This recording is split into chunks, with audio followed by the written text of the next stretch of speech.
who left an indelible mark on the racing community. At this time, we ask that you join us in a moment of silence to honor the legacy of Mary Holman George.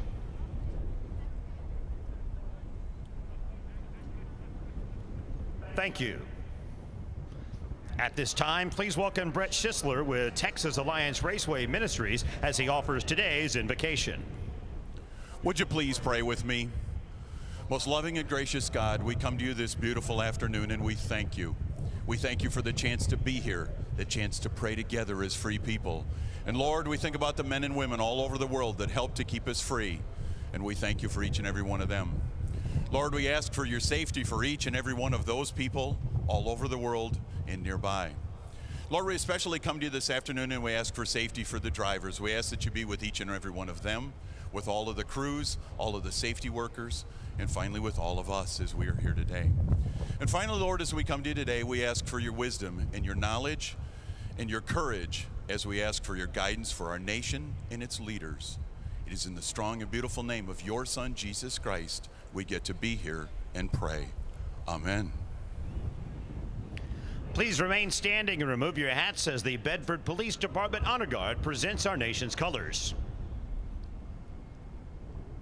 Here to perform our national anthem, please welcome United States Air Force Retired Lieutenant Colonel Dr. Kat Struess. Oh, say, can you see by the dawn's early light what so proudly we hailed at the twilight's last gleaming, whose broad stripes and bright stars through the perilous fight o'er the ramparts we watched were so gallantly streaming, and the rocket's red glare, the bombs bursting in air, gave proof through the night that our flag was still there. Oh, say does that star-spangled banner yet wave o'er the land of the free and the home of the brave?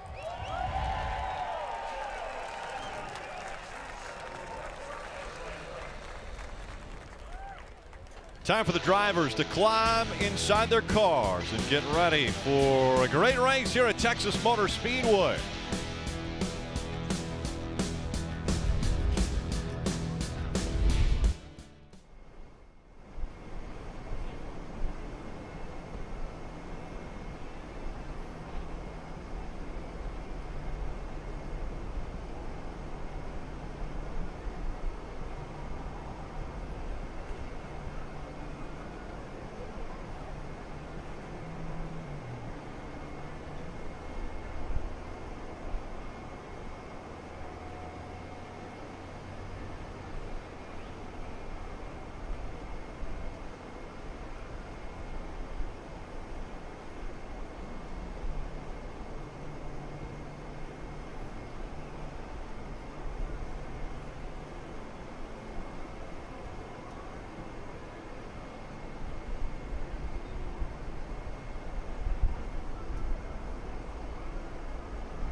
work your entire life for, is to have this shot.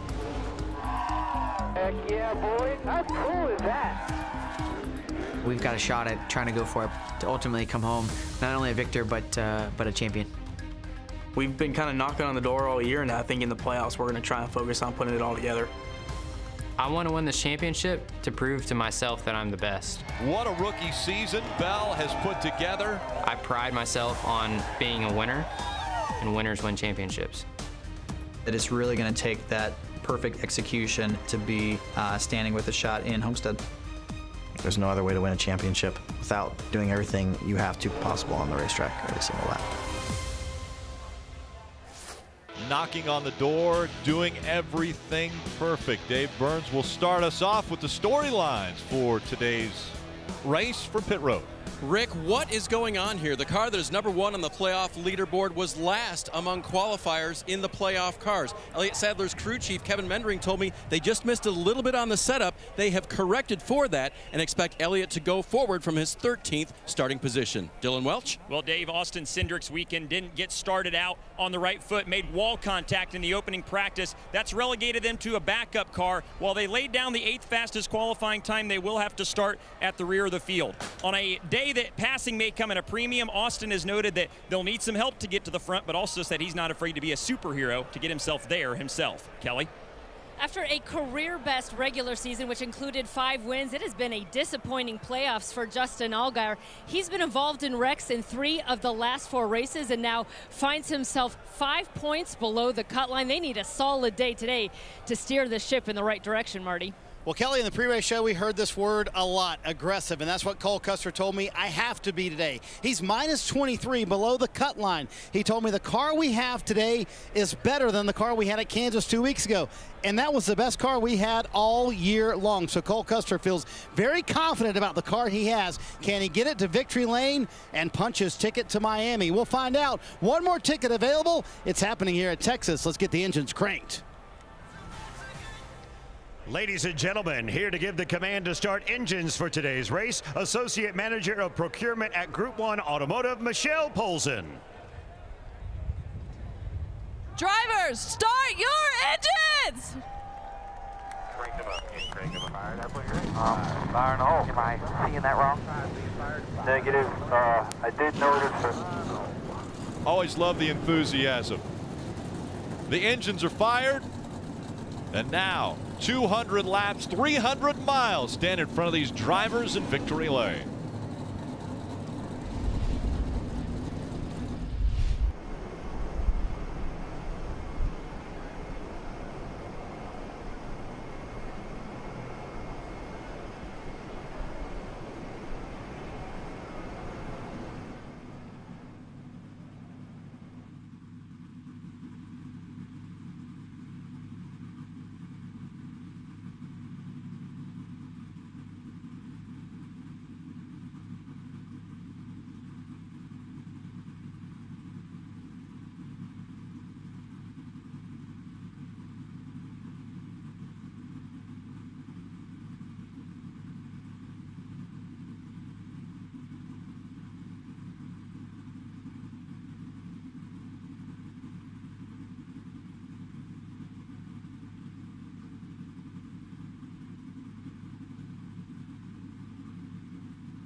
NASCAR on NBCSN is brought to you by Credit One Bank, the official credit card of NASCAR, and by Toyota.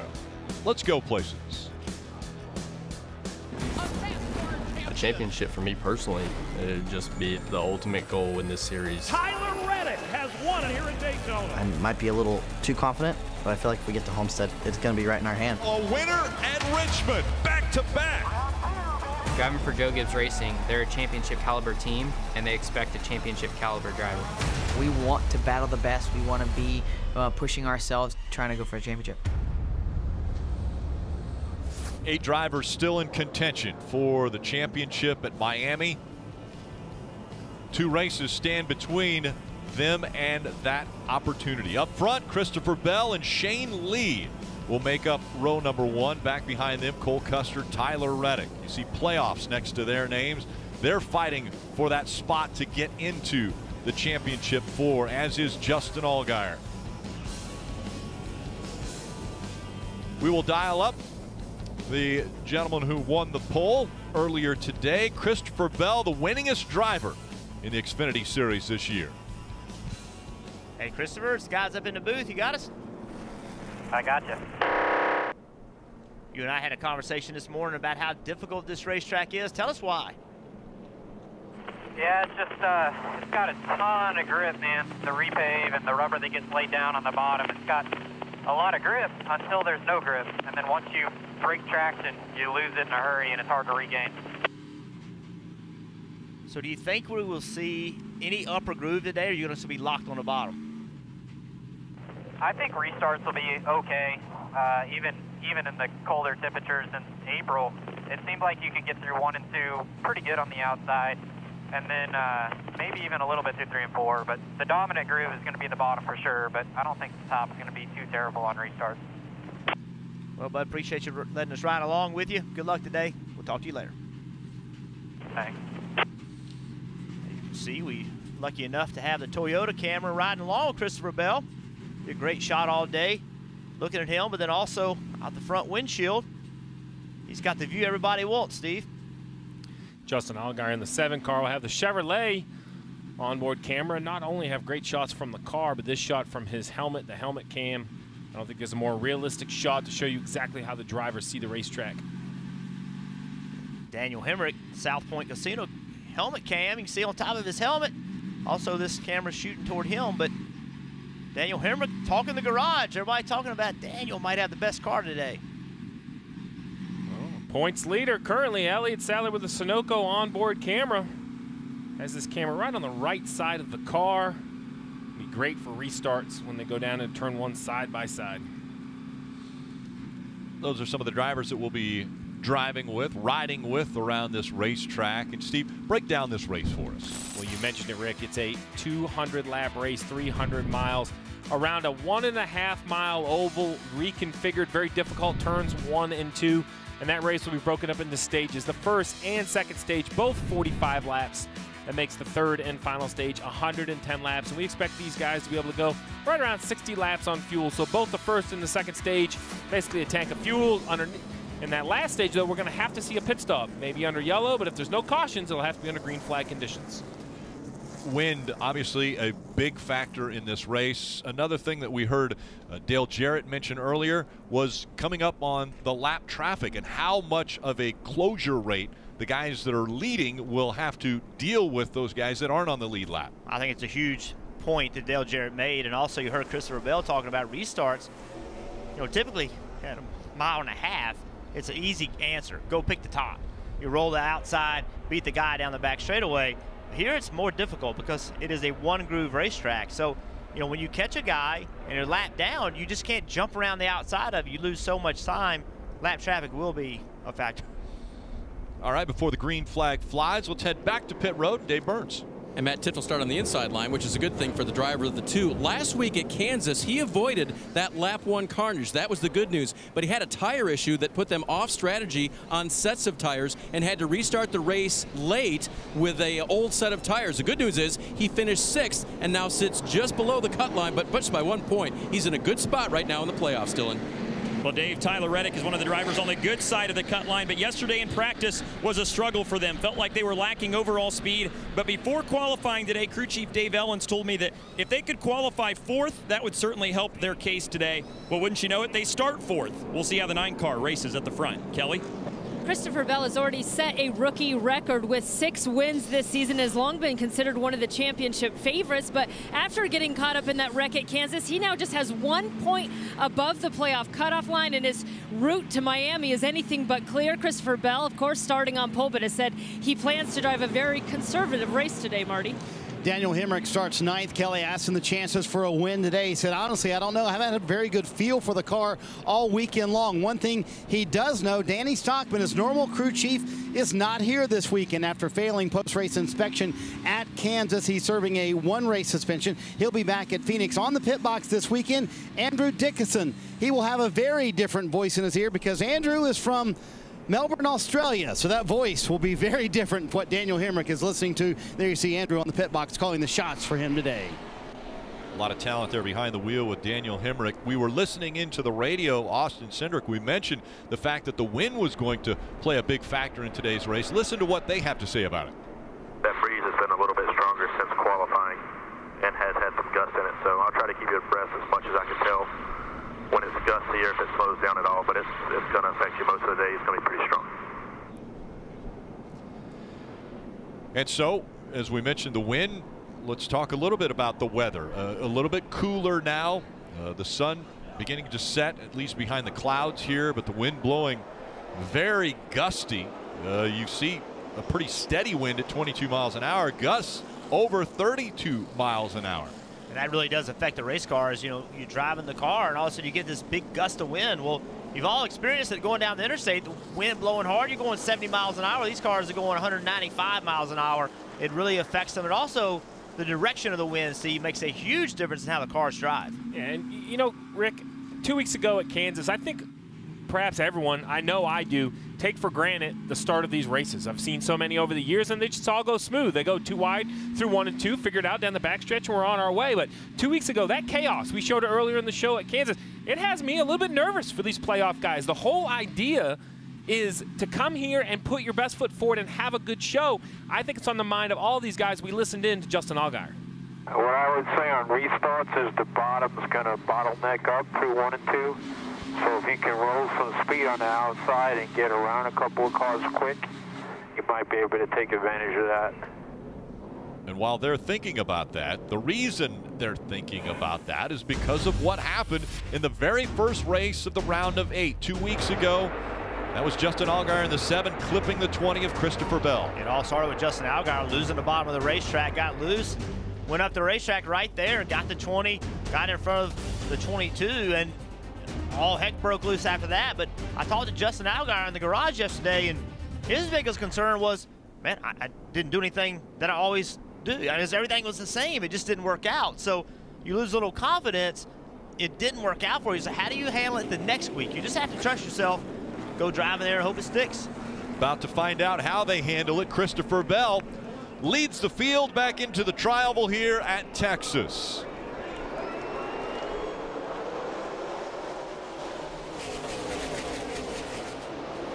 Shane Lee with a good restart on that outside with the 9 of Tyler Reddick pushing him. And sideways, Bell already sideways in front of the field, slides up the racetrack. He'll stay out of the wall. A little contact with some of the drivers behind him as the caution has come out. The pole winner, Christopher Bell, sideways on the bottom of the racetrack to start this race. Easy here. No contact, though. Absolutely unbelievable. Yeah, I mean, it would be hard to believe, right? If you're Christopher Bell, you drive in the corner, you're expecting a lot of grip. That turn 1 and 2 just does not have the grip that 3 and 4 has. A car on the outside of you, pulling the air off the side of your car. Around he went. Left rear looks fine. John Hunter Nemechek, most recent winner in the Xfinity Series in the 42, saw him have to check up, look again. I mean, that thing came around. It didn't. You know, a lot of times you see a car shake and wiggle a little bit, then it spins out. That thing just jumped sideways. And you heard him say, when I interviewed him, he said these cars make grip right until they don't. And what that means is you can't feel it. The car doesn't get a little bit loose and then a little bit looser. It just snaps sideways and around you go, and that's what we saw right there. What was Elliott Sadler must be thinking right here? The worst of the playoff cars as far as qualifying goes. And look at him, he's about 8 rows back in that blue car. The one goes around, and as everybody comes into the smoke, Elliott Sadler is trying to get slowed down, looking in his mirror, making sure he doesn't get run over from behind. Here's on board with the 20. So fortunate no one ran into him. At most racetracks, he's in the wall. Yes. This racetrack is so wide with the reconfiguration. They added 20 feet of width to it. At most racetracks, he's in the wall when you spin like that. But at this racetrack with that added width, Steve, that saved him. Christopher Bell is going to bring the 20 to the attention of his crew before we try to restart the race here at Texas.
For the second race in a row, the first lap is not void of a caution. It happens through 1 and 2. This time it was Christopher Bell. Take a look a little bit further back here. The 16 of Ryan Reed gets into the back of the 1 of Elliott Sadler. A little chain reaction there.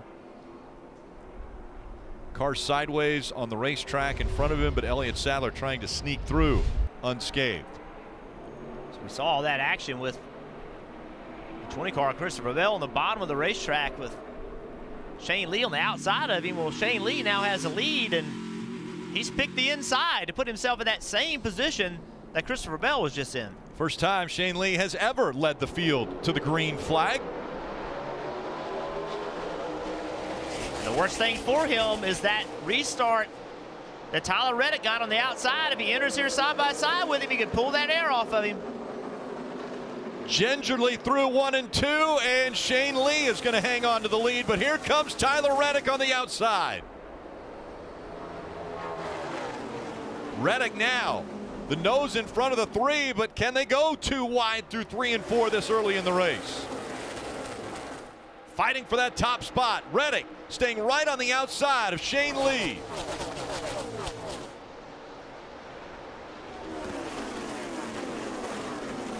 Shane Lee able to slide up, and he now holds the lead. Tyler Reddick running second. Cole Custer in the 0-0 is third. Daniel Hemrick with a move underneath Allgaier. Hemrick takes 4th away from Allgaier. He drops back to 5th. Then it's Matt Tiff, Ryan Preece, Ryan Truex, Elliott Sadler, and Brandon Jones, the top 10. Shane Lee better drop that thing and put it on the bottom of the racetrack. He was up the racetrack just a little bit. There he is, right again, up the racetrack, carried too much speed into turn 1. Tyler Reddick gonna take advantage of it. You cannot miss your marks here. This is a fast racetrack, but it's also a track where you have to be precise. See Daniel Hemrick driving up to third. It almost looks like a Martinsville, where everyone's fighting to be at the bottom of the racetrack right now. We just saw Daniel Hemrick get by the 3 of Shane Lee, and Shane Lee was fighting to get to the bottom of the track.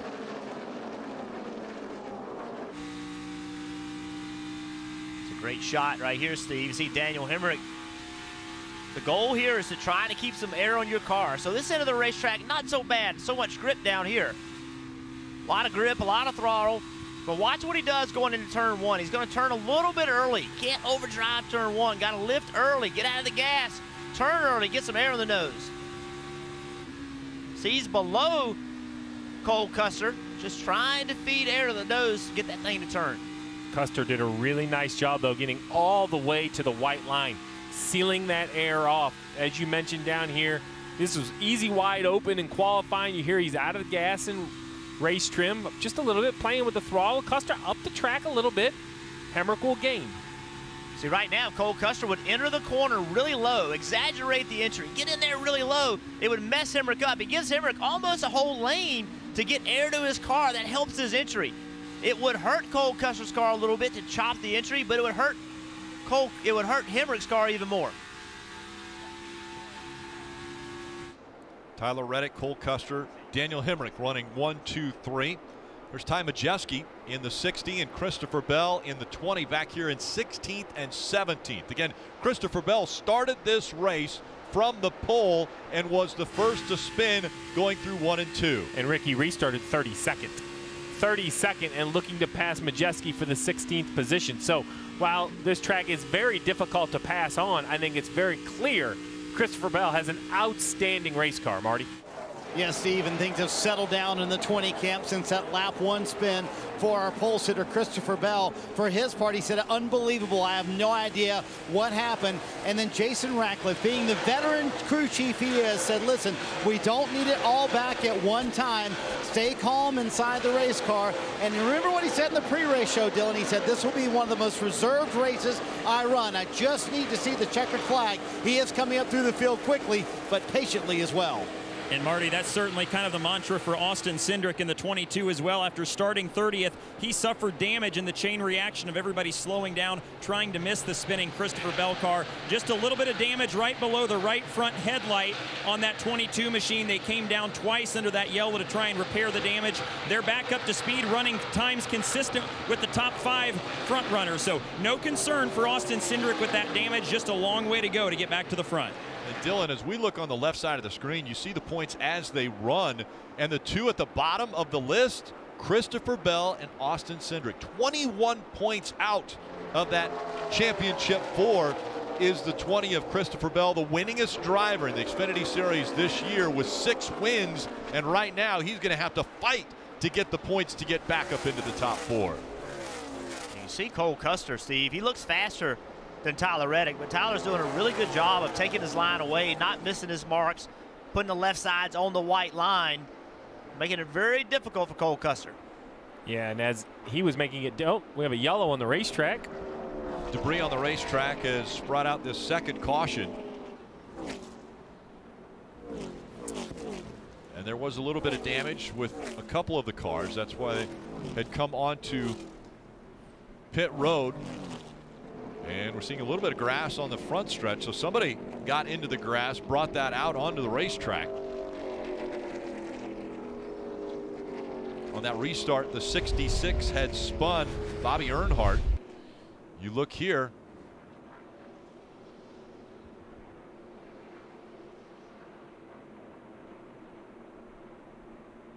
See it just running through that grass and that front splitter tearing the grass up. Like that artificial grass they did at Charlotte. He actually spun. Tire down. That, of course, got the splitter even lower to the ground. Right. And so again, that has brought out the second caution already. 14 laps into the first stage, so 31 laps to go in stage 1. And again, points very important. Stage 1 and stage 2, the top 10 will earn points at the end of each stage, and those are becoming very, very difficult to get as far as a playoff driver. Kelly. Justin Allgaier running 4th right now. Remember, he caused the wreck 2 weeks ago at Kansas. So when that first caution came out again on lap this race, he immediately said, "Oh, that wasn't me." And then he told his team this. I'm not going to lie to you. I thought I was going to spin out there. I just got lucky.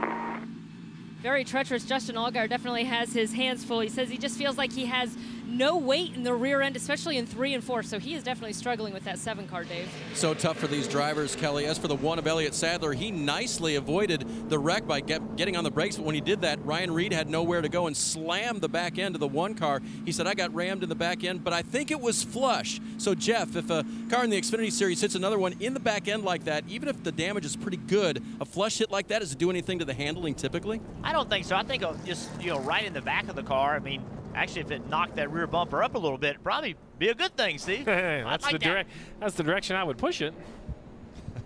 Well, it wasn't too much damage. Right now, the one of Elliott Sadler just outside the top 5. He's running 7th. Tyler Reddick and Cole Custer will make up the front row when the restart happens when we come back.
Welcome back to Texas Motor Speedway for NASCAR Xfinity Series Racing. I'm here on the roof of the Speedway Club checking out the wind gusts. And guys, this measurement up here, the weather sim, showed 32 miles per hour the wind gusts on lap 1. It is insane up here. I have to believe these drivers can feel it right now.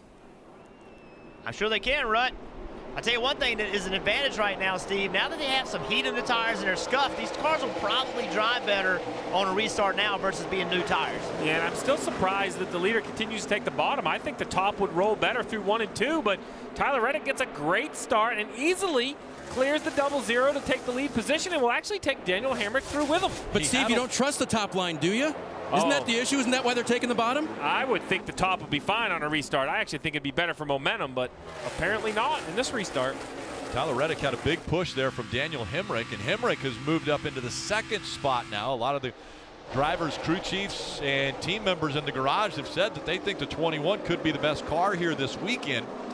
As we watch a little side-by-side racing here. See Cole Custer aggressively to the bottom of the racetrack, making sure nobody could get underneath him. Kind of moves you're going to have to make. Priest able to get by Allgaier, and Allgaier falls back a spot. Michael Annett in the 5, right in front of Shane Lee in the 3. And the points on the left, you still see Allgaier is 16 points out of the championship 4. The 20 of Christopher Bell, 26 points below that cutoff line. And the 39 up the track. Ryan C gets into the 11. And the caution will come out again. I had time for 2 old boys before that one happened. We saw that one coming right off the roof of the 20 car. You just know when you drive into turn 1. When you drive into turn 1 and there's a car on the outside of you, it's going to get loose. The car is not going to stick like you want it to. There's no banking in 1 and 2.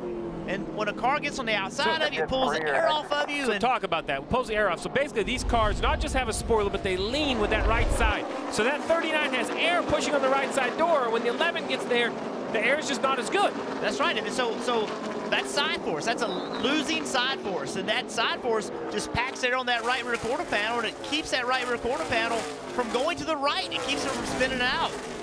Car's on the outside of it, no air going to it, around he goes. And it's made worse this end because the grip level in 1 and 2 is so much less than it is in 3 and 4. Yeah, with the reduced banking, you definitely lean on aerodynamics more, Rick. It's just like sticking your hand out the window, driving down the interstate.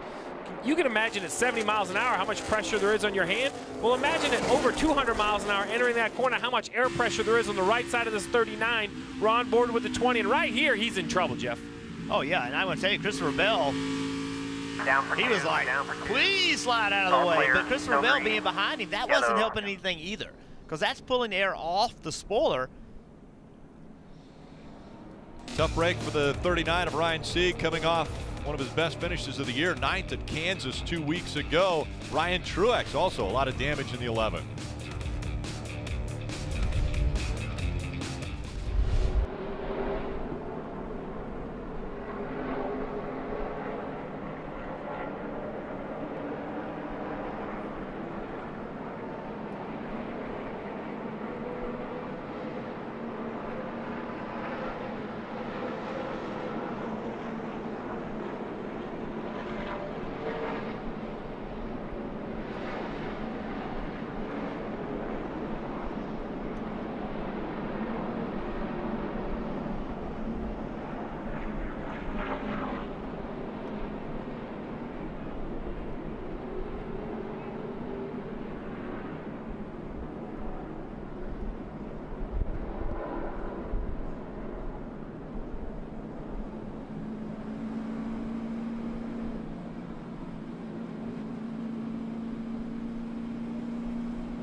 NASCAR Drive, that's your live race day companion. You can watch throughout the broadcast and select alternate camera angles, or you can ride along with in-car video of your favorite drivers. You never miss a lap with NASCAR Drive. Just visit NASCAR.com/drive.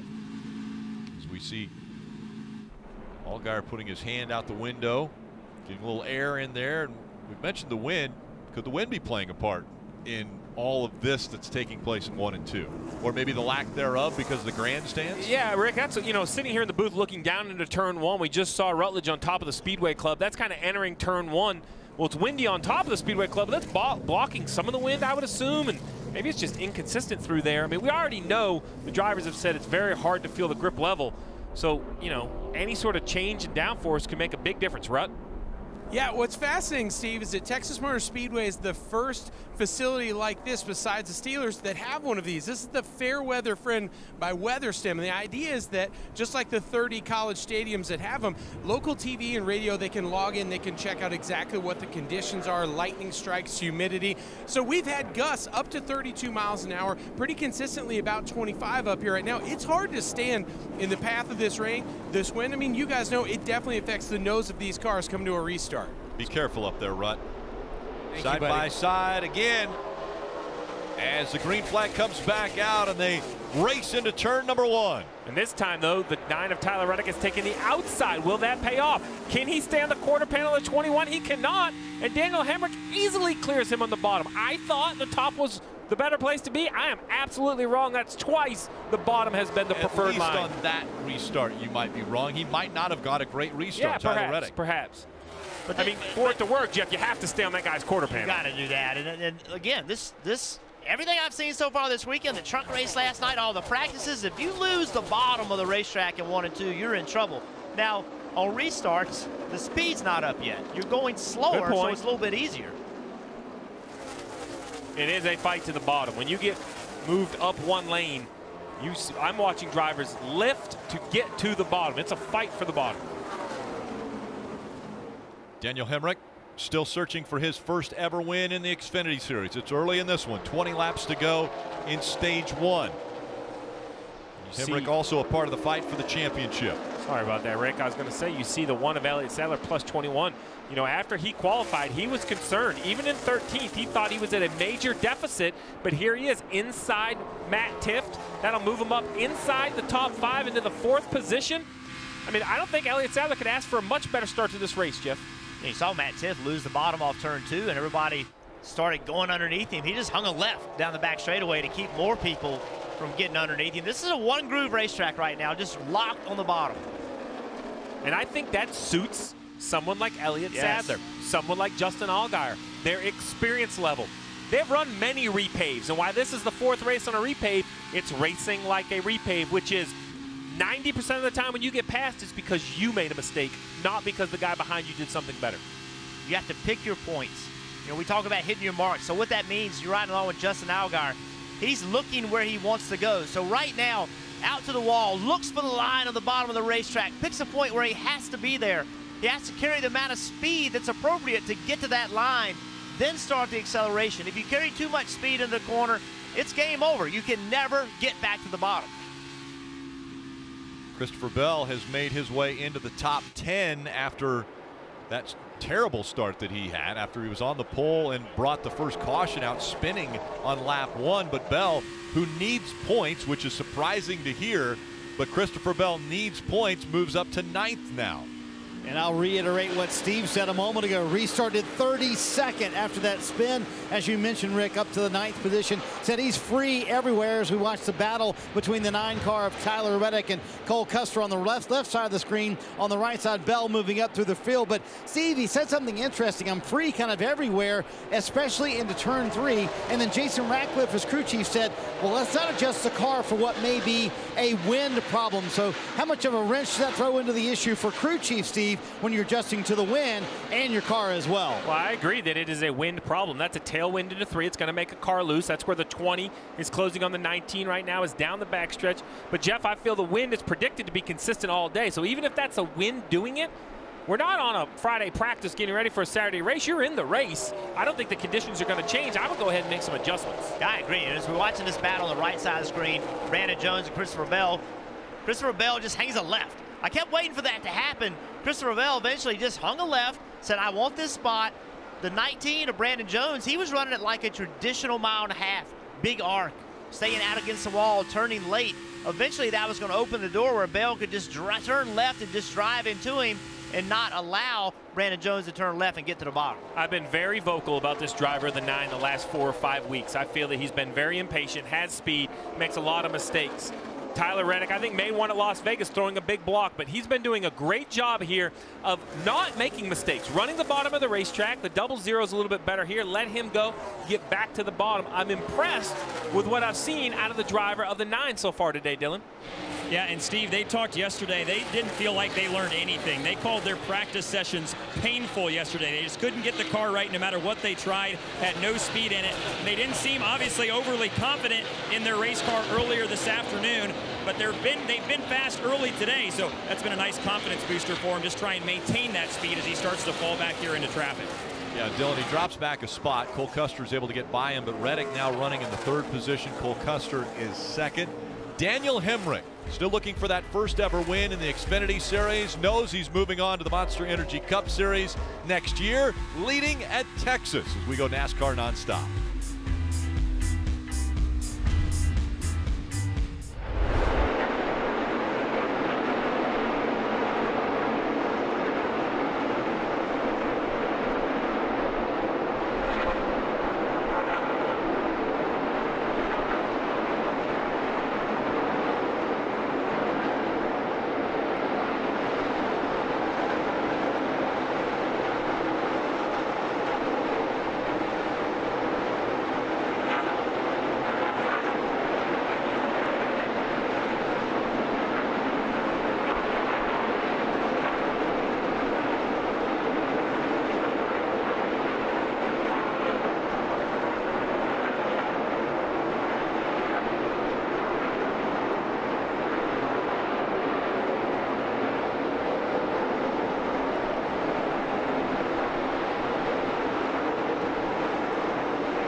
Star-studded doubleheader this week.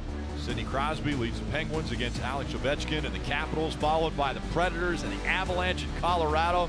Wednesday night hockey at 7:30 p.m. Eastern on NBCSN. Just 5 laps to go in stage 1. Take a look at the points. Yeah, at the end of each stage, right, the top 10 are awarded points, and here is Christopher Bell looking inside Matt Tifft for the 5th position. That'll be 6 points at the end of this stage. That's why Christopher Bell is attacking so vigorously. He needs to recover from that early spin. Doing a nice job. Currently 2 below the cut line with this pass. It'll move him above the cut line. Points just so valuable, especially here in the Xfinity Series. When you talk about 15, 18 cars normally on the lead lap, you have to score those stage points. It's hard to recover. And it won't matter as far as playoff points. So if the 21 continues on and wins this stage, normally they would receive playoff points, and that would make them a little bit better off when the next round starts. But once they get to Miami, if they're a part of the championship 4, no points matter. It is just the position on the racetrack, where you are against your competitors. So Christopher Bell still hunting some more points. That's Elliott Sadler right in front of him. Yeah, in fourth. Started 32nd, and this is in Restarted fourth. Look at the approach, though. Look how different Christopher Bell is attacking this racetrack. We saw he racing Brandon Jones, and look how it's paying off. I know he's got a faster car as well, but Christopher Bell, look how he turns into the corner. See, Elliott's way out there. Traditional mile-and-a-half, big arc. See Bell on the very bottom, left side's touching the white line. Look at the difference getting into turn one. Let's see if Elliott changes his line, chops the entry. If not, Christopher Bell's going to turn left, a full car width below him, going to drive to his rear bumper, get the air off the one car, drive underneath him. He's done this over and over. To prevent it, you got to turn early. You got to slow down and take that bottom away. I know it's a mile-and-a-half paved, but it looks like Christopher Bell is out back at the dirt track, rolling in real low, getting the moisture on the bottom, right? I mean, he's driving it like a slicked-off dirt track, just making sure that no matter what he does, he gets the left side tires to the white line even earlier than the car he's following. We've mentioned it's just a matter of time. This is the final lap of stage one before Daniel Hemrick gets a win. He has been in this position many times before. He has won multiple stages. Daniel Hemrick coming through 3 and 4 for the final time in stage one. This will be his 9th stage win of 2018, yet to get the black and white checkered flag low. The green and white checkered flag going to Hemrick, Cole Custer, Reddick, Bell, Sadler gaining points from stage one, as will Matt Tiff, Justin Allgaier, Ryan Preece, John Hunter Nemechek, and Brandon Jones, the top 10. And Rick, I don't think Justin Allgaier feels good about being on that second page of the stage one results. I know he did score 4 points, but gave up points to someone like Daniel Hemrick, the stage winner. This has not been one of Justin Allgaier's better tracks, although he has been successful at many tracks this year. Texas may be one of his nemesis. He doesn't have a top 5 here. Out front, winning stage one, Daniel Hemrick eyeing that black and white checkered flag. Maybe it comes here at Texas. Running down a dream.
NASCAR on NBCSN is brought to you by Credit One Bank. The credit card, perfect for everyday purchases. And by Ford, going further so you can. Getting ready for pit stops, and Daniel Hemrick's going to make his way onto pit road. We'll start off with Dylan. And Rick, Tyler Reddick having a solid day so far, running in the 3rd spot, complaining he's a little bit tight center after landing specifically down in turns 1 and 2. So they're planning to put a little bit of tape on the nose of that 9 car, as well as taking 4 tires and fuel with an air pressure adjustment. Marty? Yeah, Dylan, I think more than anything, this track is changing. Both Cole Custer and Daniel Hemrick saying they start free. They got tight towards the end of the run, but Cole Custer said, quote, "I think we have the best car. We just need some track position." Daniel Hemrick's team going to take a half pound of the right rear tire, add some tape on the grill. They do that last second. He easily wins the race off pit road. Cole Custer also with a good stop there. Comes out second. Reddick is third. Sadler, Nemechek, and Syndrich all gaining spots on pit road.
To the O'Reilly Auto Parts 300 from Texas Motor Speedway. Stage 1 in this Xfinity Series race complete at the Peacock Pit Box at Pit In down towards turn 4 with Dale Earnhardt Jr.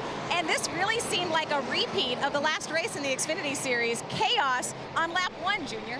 Yeah, I mean, it's just as edgy. These cars are really having a hard time getting a hold of the racetrack. The drivers are learning that the hard way, and you'll see right here at the very start of the race, just like Kansas, leader gets loose on the bottom.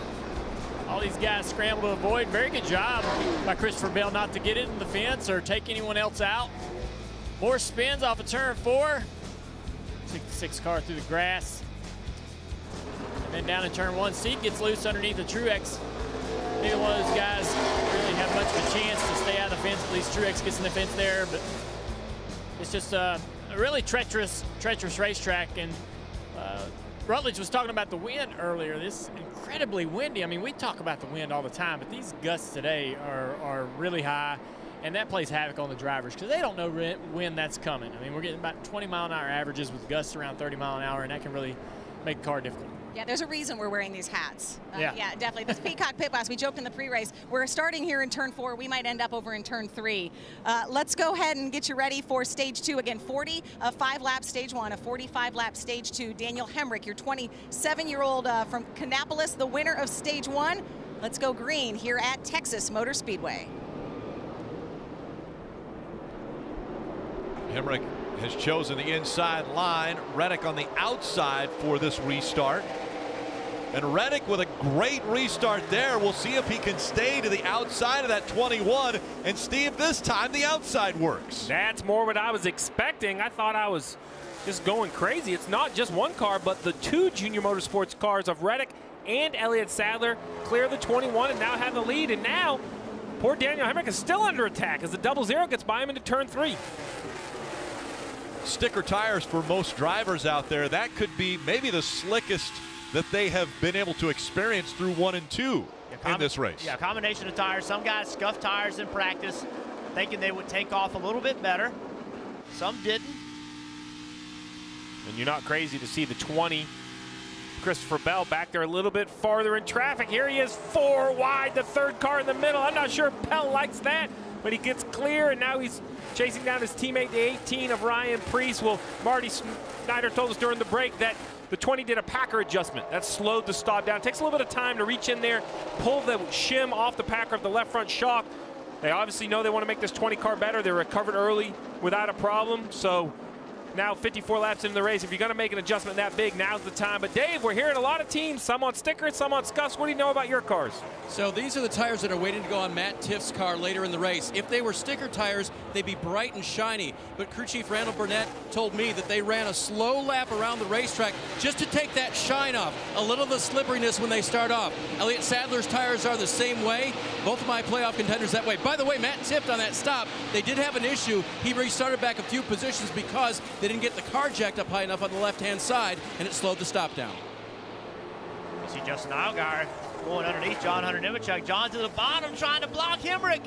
Oh, that's a dangerous move. Barely caught the race car. He moves up the track, and here comes Hemrick taking the spot. Yeah, you want to block and get back to the bottom, but when the guy behind you has that much momentum, that puts you and he in a very difficult situation. Remember, John Hunter Nemechek, he was also involved in that first lap wreck, and he's driven himself back up to the front. Jeff, we just heard that report from Dave about those scuffed tires, as here it is, the 20 of Christopher Bell moving inside the 18. As a crew chief, I know the difference because I see it on the stopwatch.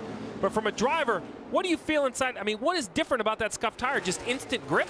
It makes grip sooner. That's the key, is that on that restart, you can trust it a little bit more. That sticker tire, it doesn't feel good. It just doesn't have overall grip. A scuffed tire on this type of racetrack just allows you to drive the car harder, have the confidence that it's going to stick.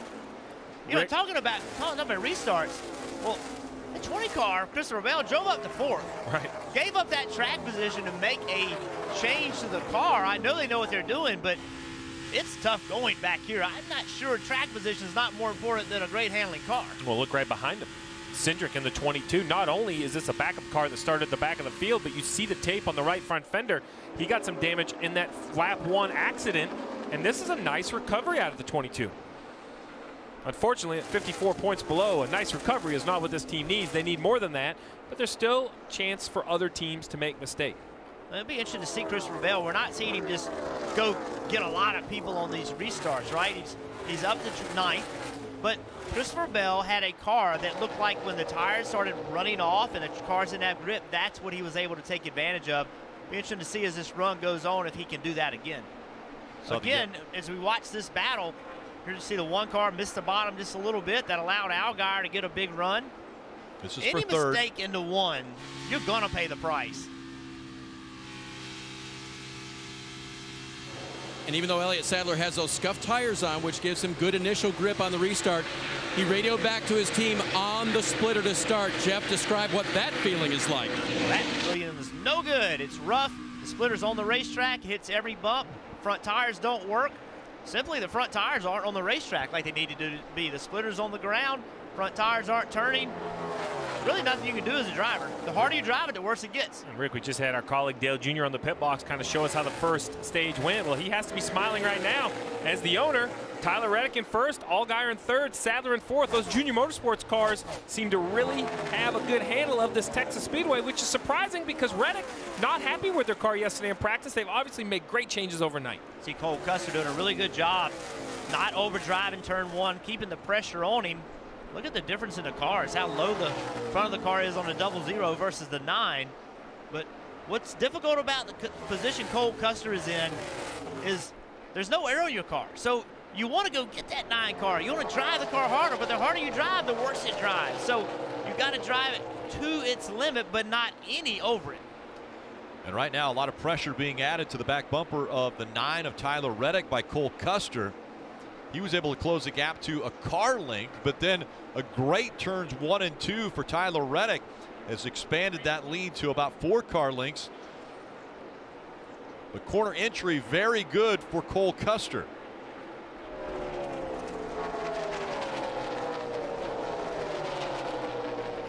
Tyler Reddick out front has led 29 laps, Dylan. Yeah, and Rick, their motto this weekend has kind of been no laying up. They said we're going for it. They're not worrying about points other than incurring as many of those as they can, but their goal today is just to be as aggressive as they can. Aggressive on pit road, aggressive behind the wheel. We saw that displayed by Tyler on that stage 2 restart. He's had his hands full here the last couple laps with Cole Custer, but doing a nice job here of driving away and sticking to their plan of going after it and getting up on the wheel, Marty. Dylan, we mentioned it a moment ago, but remember what Cole Custer said at the end of the first run of the race. I think we have the best car. We just need track position. So a little sense of urgency behind the wheel of that 00 car, trying to get out front. An interesting thing he said in this run, said the car was free again at the beginning, but for only 1 lap, and then it flipped to being tight. So Cole Custer feeling confident behind the wheel of that 00, Kelly. And now Justin Allgaier running third. He's up 5 positions from the restart. Before that stage break, he had a whole list of complaints on this 7 car. They made some significant chassis adjustments under that stage break, and now he said his car is really, really good early. It's getting a little bit tight now. And oh, by the way, Marty, in his pit box, they've got all sticker tires laying.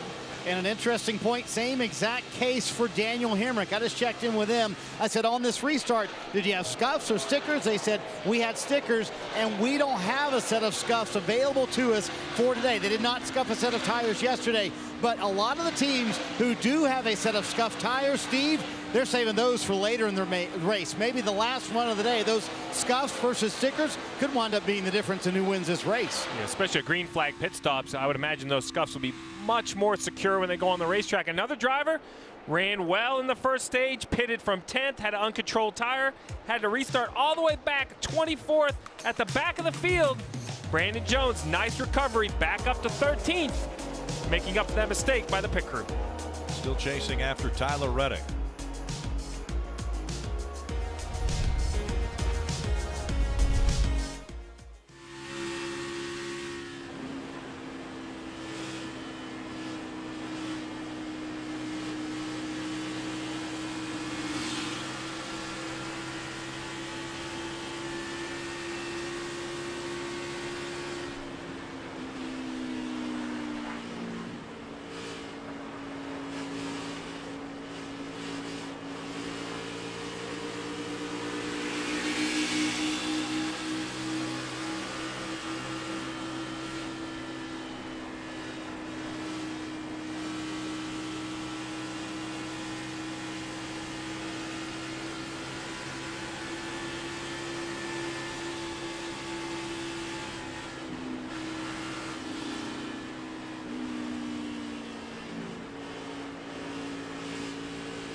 NASCAR race has never been easier or cheaper.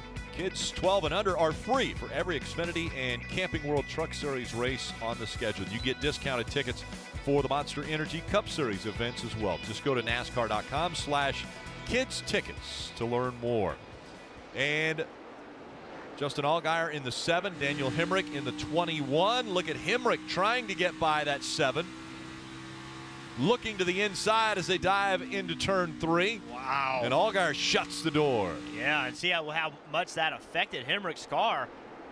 The minute that Allgaier turned left, took all that air off Hemrick's car, he went way up the racetrack, lost about 4 car lengths. Hemrick thought he was in position where Allgaier couldn't take that spot, but Allgaier had a different thought. Rick, one thing we talked about, and we heard DJ and Kyle talked about, is how narrow the groove is, what the lap cars are going to do. And when we talk about lap cars, there are some cars out there that are pretty far off the pace. This is the leader of the 9 of Tyler Reddick right here with the 74 out in front of him, trying to run his own race. But watch the closing rate of these cars when they get into the corner. It takes your breath away. There's been a couple times I've looked out the window here, scared there wasn't going to be enough room on some of the corner entrances and exits. And in this case, he caught him on the straight. Yeah. I mean, if you almost want to slow down a little bit to catch him so you can keep that momentum up.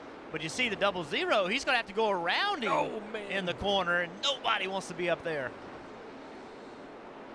Well, Tyler Reddick out in front, and we had mentioned how Daniel Hemrick is going to be moving to the Monster Energy Cup Series to race for Richard Childress Racing in 2019. Well, Tyler Reddick also is going to be going over to Richard Childress Racing. He'll be racing in the Xfinity Series in 2019 and beyond.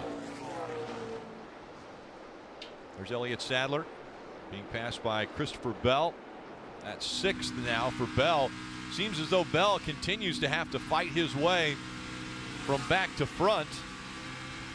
What's taking him this entire time after they gave up that track position to make that chassis change, and it didn't have a great restart because just being in the wrong line. He pitted running 4th. He's only up to 6th now with 14 laps to go in this stage. And this is a great vantage point when you watch from behind a car to see how much they move around as we ride along with Christopher Bell.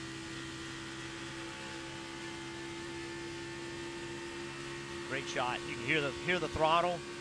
Over 190 miles an hour when they go into turn 1. All the way out of the gas, accelerates back in the gas in the middle of 1 and 2. Now, compare that to 3 and 4. Listen to how long he carries the throttle and when he gets back on it.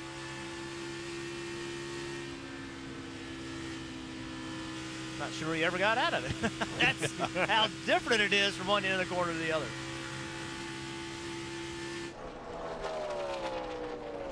Daniel Hemrick running back in the 4th position, still chasing after Justin Allgaier, Marty.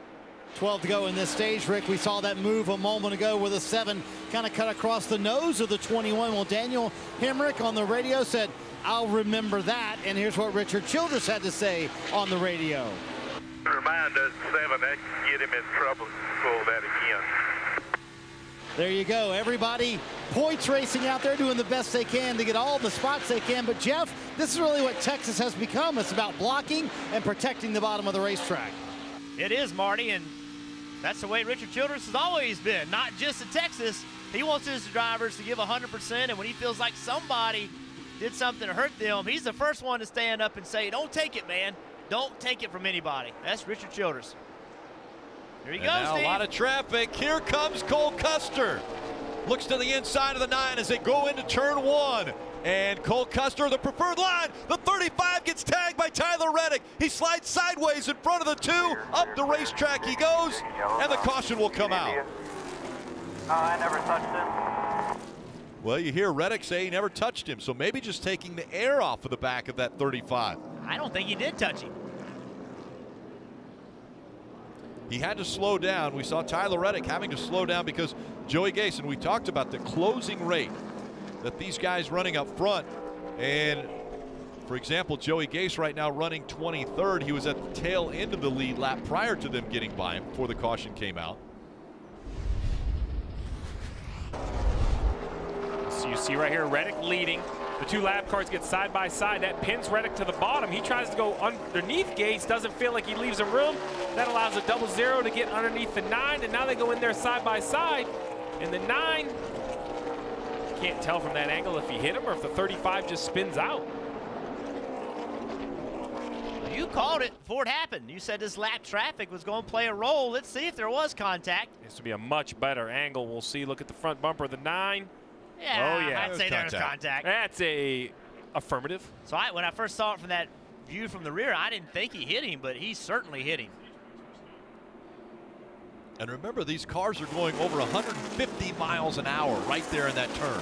And so remember when Tyler Reddick said, I didn't hit him, you heard him say that, right? You can't believe drivers.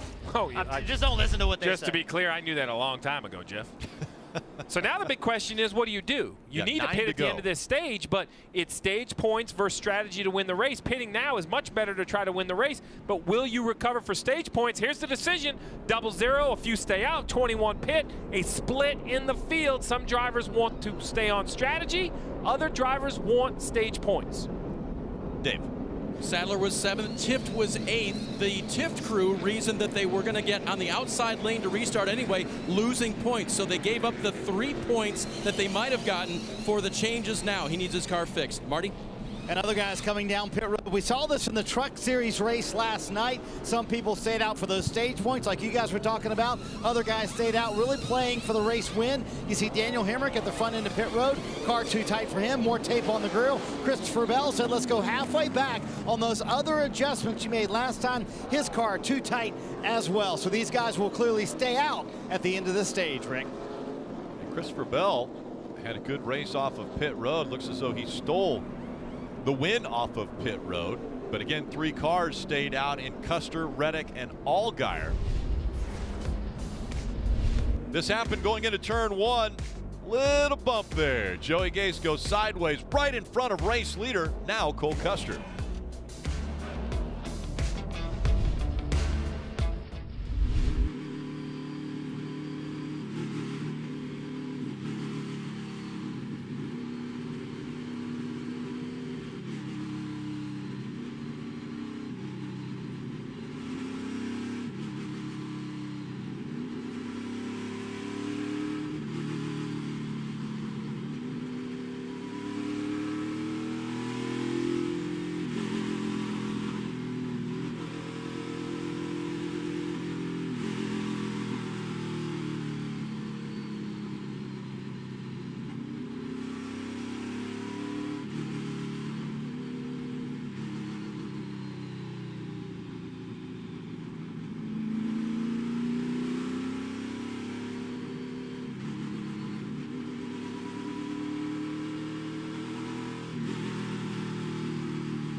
About who is the greatest ever, about who has the titles, the raw talent. I get it. It's a tough call. Maybe the best way to settle this debate is to play it out head to head.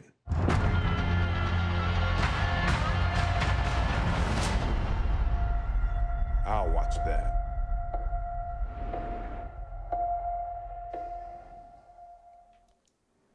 I'm going to watch that too. 7 o'clock tomorrow night, Sunday Night Football. I've got to go with, if you're going to go with greatest of all time, I got to go with Brady over Rodgers. I'm not sure it's a discussion.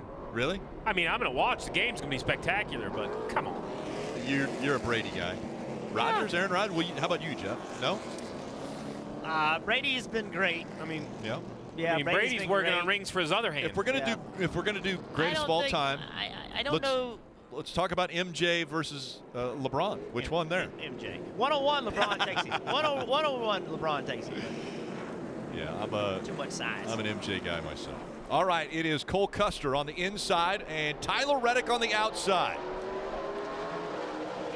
And stage 3.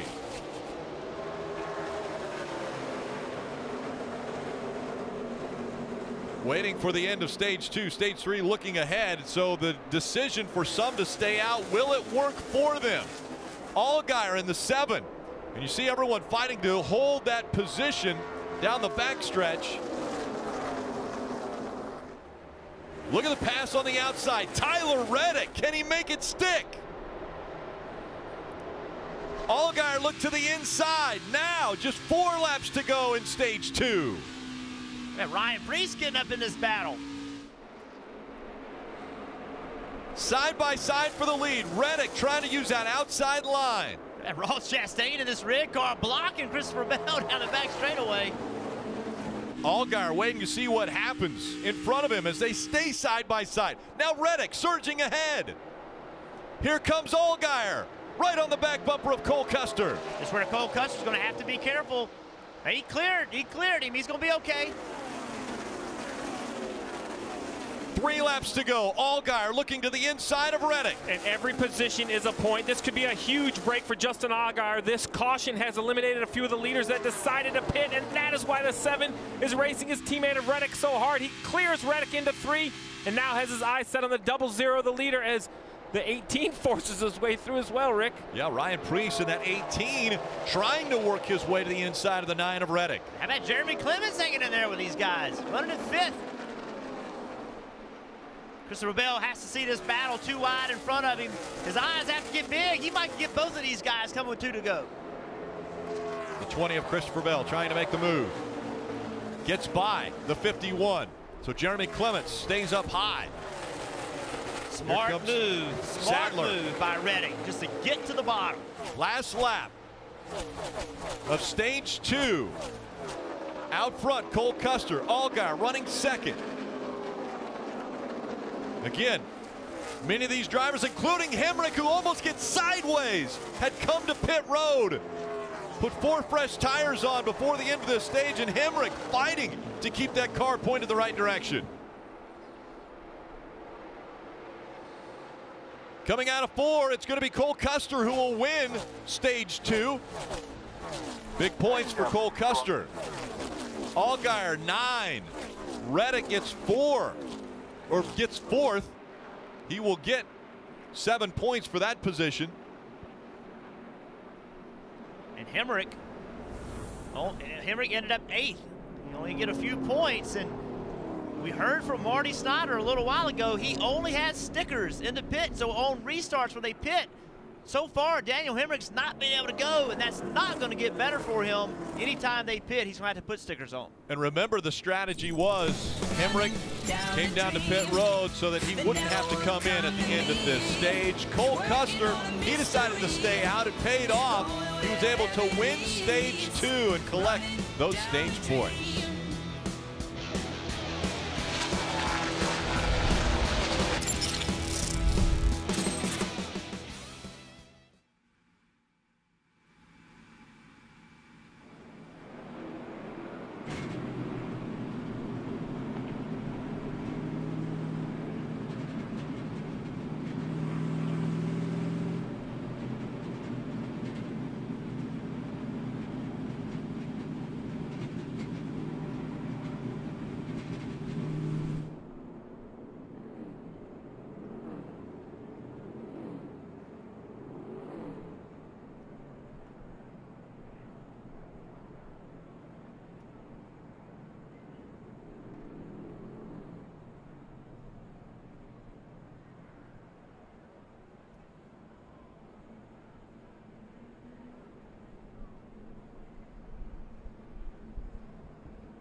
2 stages complete in the O'Reilly Auto Parts 300 from Texas Motor Speedway. And it was Cole Custer who got the win of stage 2. But Cole Custer, Justin Allgaier, Ryan Preece, and Tyler Reddick, all drivers that stayed out, finished in the top 4. They'll have to come to pit road. But Christopher Bell, Elliott Sadler, Matt Tipp, Daniel Hemrick, all choosing to come to pit road before the end of stage 2, so they'll be able to stay out. It will be an interesting restart to see how Christopher Bell, Elliott Sadler, those 2 will make up row 1 and how they will get this race underway for the 3rd stage. But first we have to see how the teams do when they come to pit road, meaning Custer, Allgaier, Preece, and Reddick. Ryan Sieg also had stayed out. Jeremy Clements had stayed out, and now those that had stayed out before the end of stage 2 come to pit road. Dylan.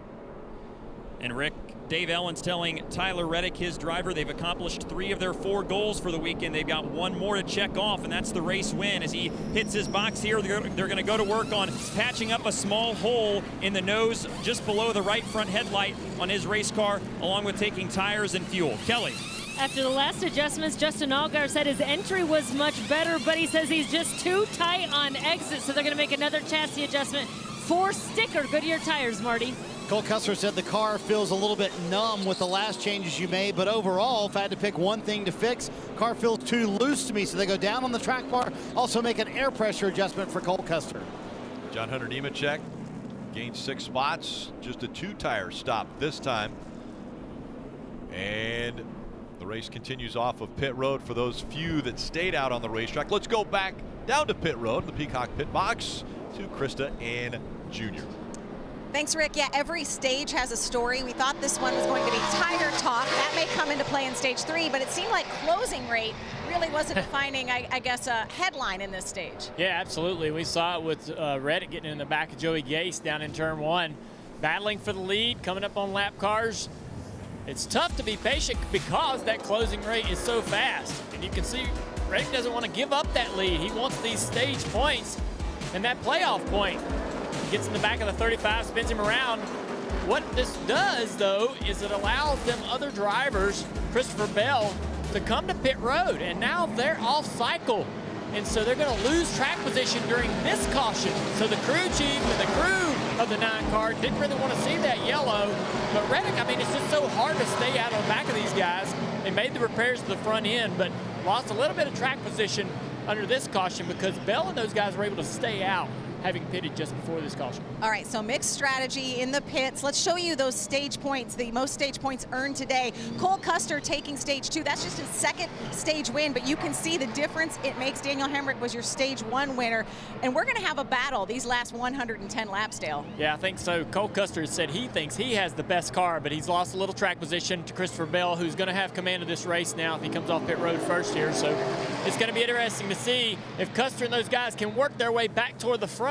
I mean, they're going to have to pass some of the best cars in the field to do it, but Cole Custer believes he has the best car. He needs to win to get himself into the homestand. And remember, if a playoff driver wins this race, like Cole Custer, he's the only one who knows he's racing for the title. I'd say that's a reason to watch, Rick. Yeah, winning you're in, Krista. That's exactly what these playoff drivers are thinking. If I win at this racetrack, I'm guaranteed a spot at the championship table, meaning in Miami, there's only 4 drivers that will have a chance. And if you win here and you're a playoff driver, you will have a shot. Yeah, I think as tight as the points are, I think everybody kind of feels like they need to win. Now, certainly some more than others, but, you know, look at Cole Custer right now. I mean, he's 26 back, the 7 of Allgaier, 15 back. Really good race cars, but the very best, the 1 car, you know, he's 17 ahead. That's not enough points to rest on, so I think everybody feels like they need to win. How about it, Dave? And Jeff, he wanted to know. He radioed his team and said, what do the points look like right now? So they gave him some information. But one of the reasons why he may have been concerned was because right now his car is not handling well. He said to the crew, you really unhooked the rear of the car on that last pit stop. I hope it gets better. Dylan? Well, and Dave, it's been an up and down day for the 22 of Austin Syndrich. Have been running just around the 10th spot all afternoon long, whether it's inside the top 10 or just outside the top 10. They've had one of the fastest cars all afternoon long, but just have had a number of issues that have continued to put them behind the 8 ball. Got involved in that lap 1 incident, then they had a tire problem here at the end of stage 2 that has just continued to hinder their progress, but they feel like they've got a really good race car, and if they could just stay up front, they feel like they can challenge for this win. Kelly?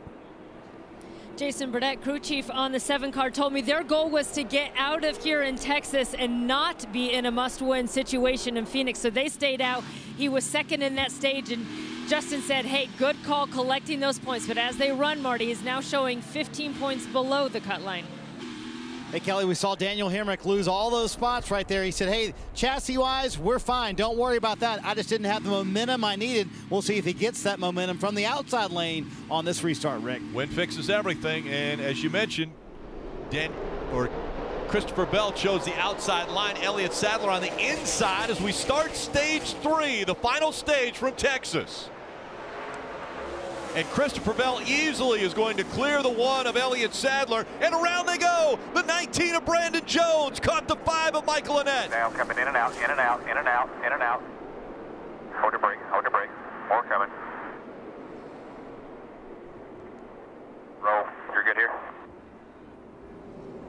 Did not touch anything. Less banking in turns 1 and 2 has proven to be the nemesis of many drivers. These restarts have been crazy.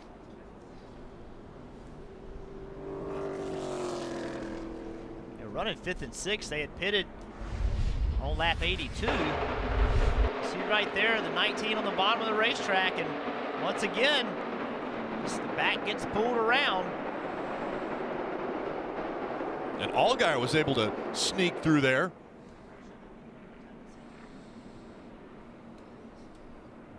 So here they all kind of get stacked up, getting into turn 1, everybody racing for the bottom. 19 loose really early. See the 60 getting into the back of the 00. No damage, I don't think. This aerial view right there, the 19. That's it, Steve, you talked about it. That air on the right side of the car, it makes the car drive better. It makes downforce, makes side force. You get a car on the outside of you, it's no longer there. Justin Allgaier, nice job sneaking by on the top there, no damage. With these Xfinity cars, the drivers expect to be able to run wide open through 1 and 2 on a restart. You're not expecting to have to lift, but we saw it at Kansas, and we're seeing it here. It's not as easy as they're assuming it's going to be. This is Allgaier riding along with him. I reckon high, go high, go high, go high, higher. Now come down, mid.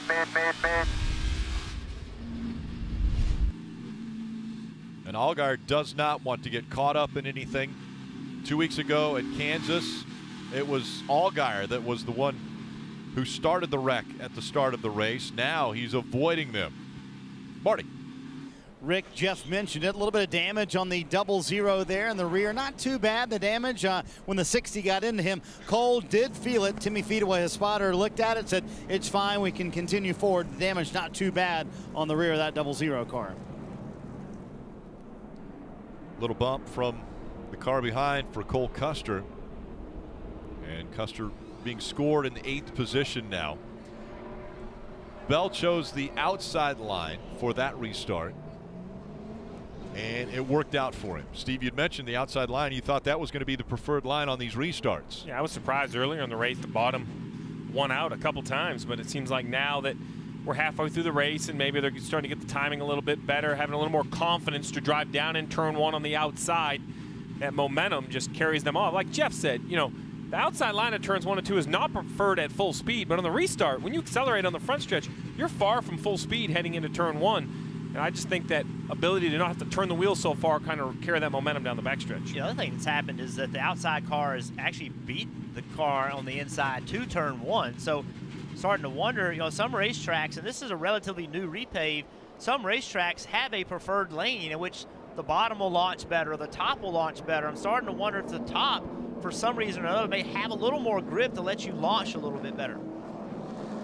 Once again, Christopher Bell has chosen that outside line. It'll be Elliott Sadler on the inside. And we have seen Daniel Hemrick in the 21, who will be right behind Elliott Sadler. We have seen him do a great job of pushing the driver in front of him. We'll see if he's able to get the same kind of restart and push Elliott Sadler into turn one. Maybe make it a little more difficult for Christopher Bell to dive down as he gets into one. You know what strikes me is that we're halfway through, and who's had an easy race?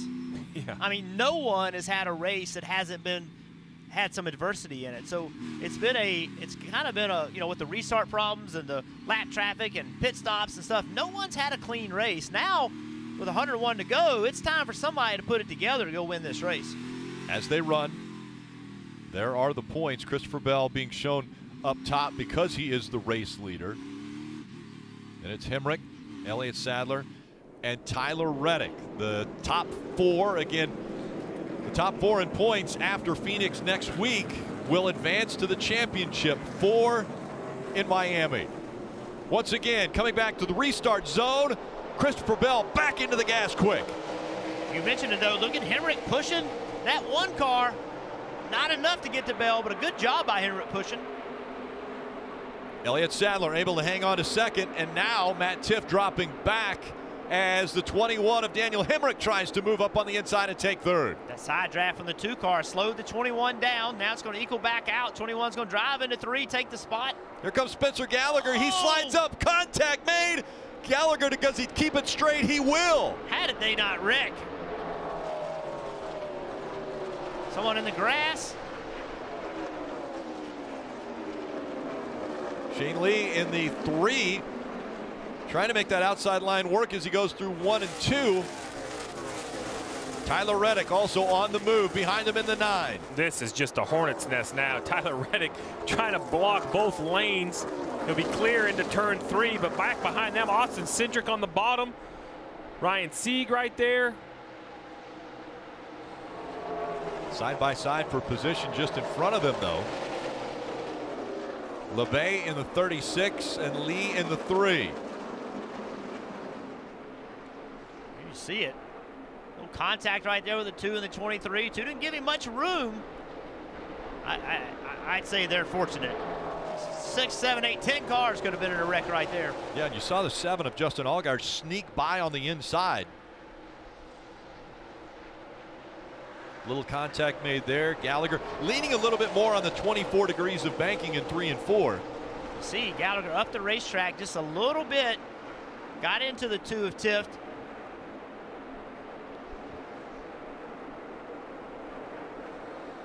Cole Custer and John Hunter Nemechek fighting for that 5th position. John Hunter not on the bottom of the racetrack, able to get by with that in 3 and 4, but if you do that in 1 and 2, it's not going to work.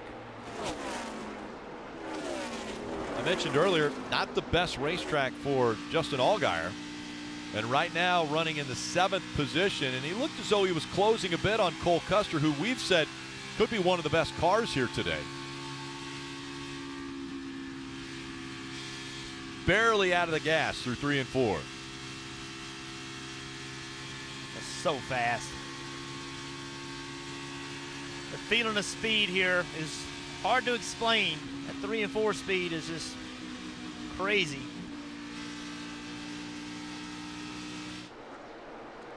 And again, that gap between the 42 and 00, about 15 feet. Custer left side is just a little bit lower than Nemechek. That continues, he will eventually make that pass. John Hunter Nemechek, after last week winning, or 2 weeks ago winning at Kansas, he moves up the racetrack now as Cole Custer able to put the nose underneath the 42. The 42 just carried a little bit too much speed, getting to the center of the corner. Left side's not completely on the bottom. Custer saw it, drove up to the rear bumper. Didn't touch him, just used the air to move him out of the way. Finally pulls off that pass for 5th. Jeff does Cole Custer. And he made an interesting observation. His spotter, Tim Fedewa, did actually. He said, the wind to me is picking up. I'm sure that's going to make any loose condition feel worse in turn 3 and 4. So we've talked about the wind all day long. If you can believe it, it's getting a little bit worse. Gusts of 32 miles per hour, Marty. You mentioned the wind, pretty consistent wind at over 20 miles an hour. And that's pushing them into that turn 3 turn.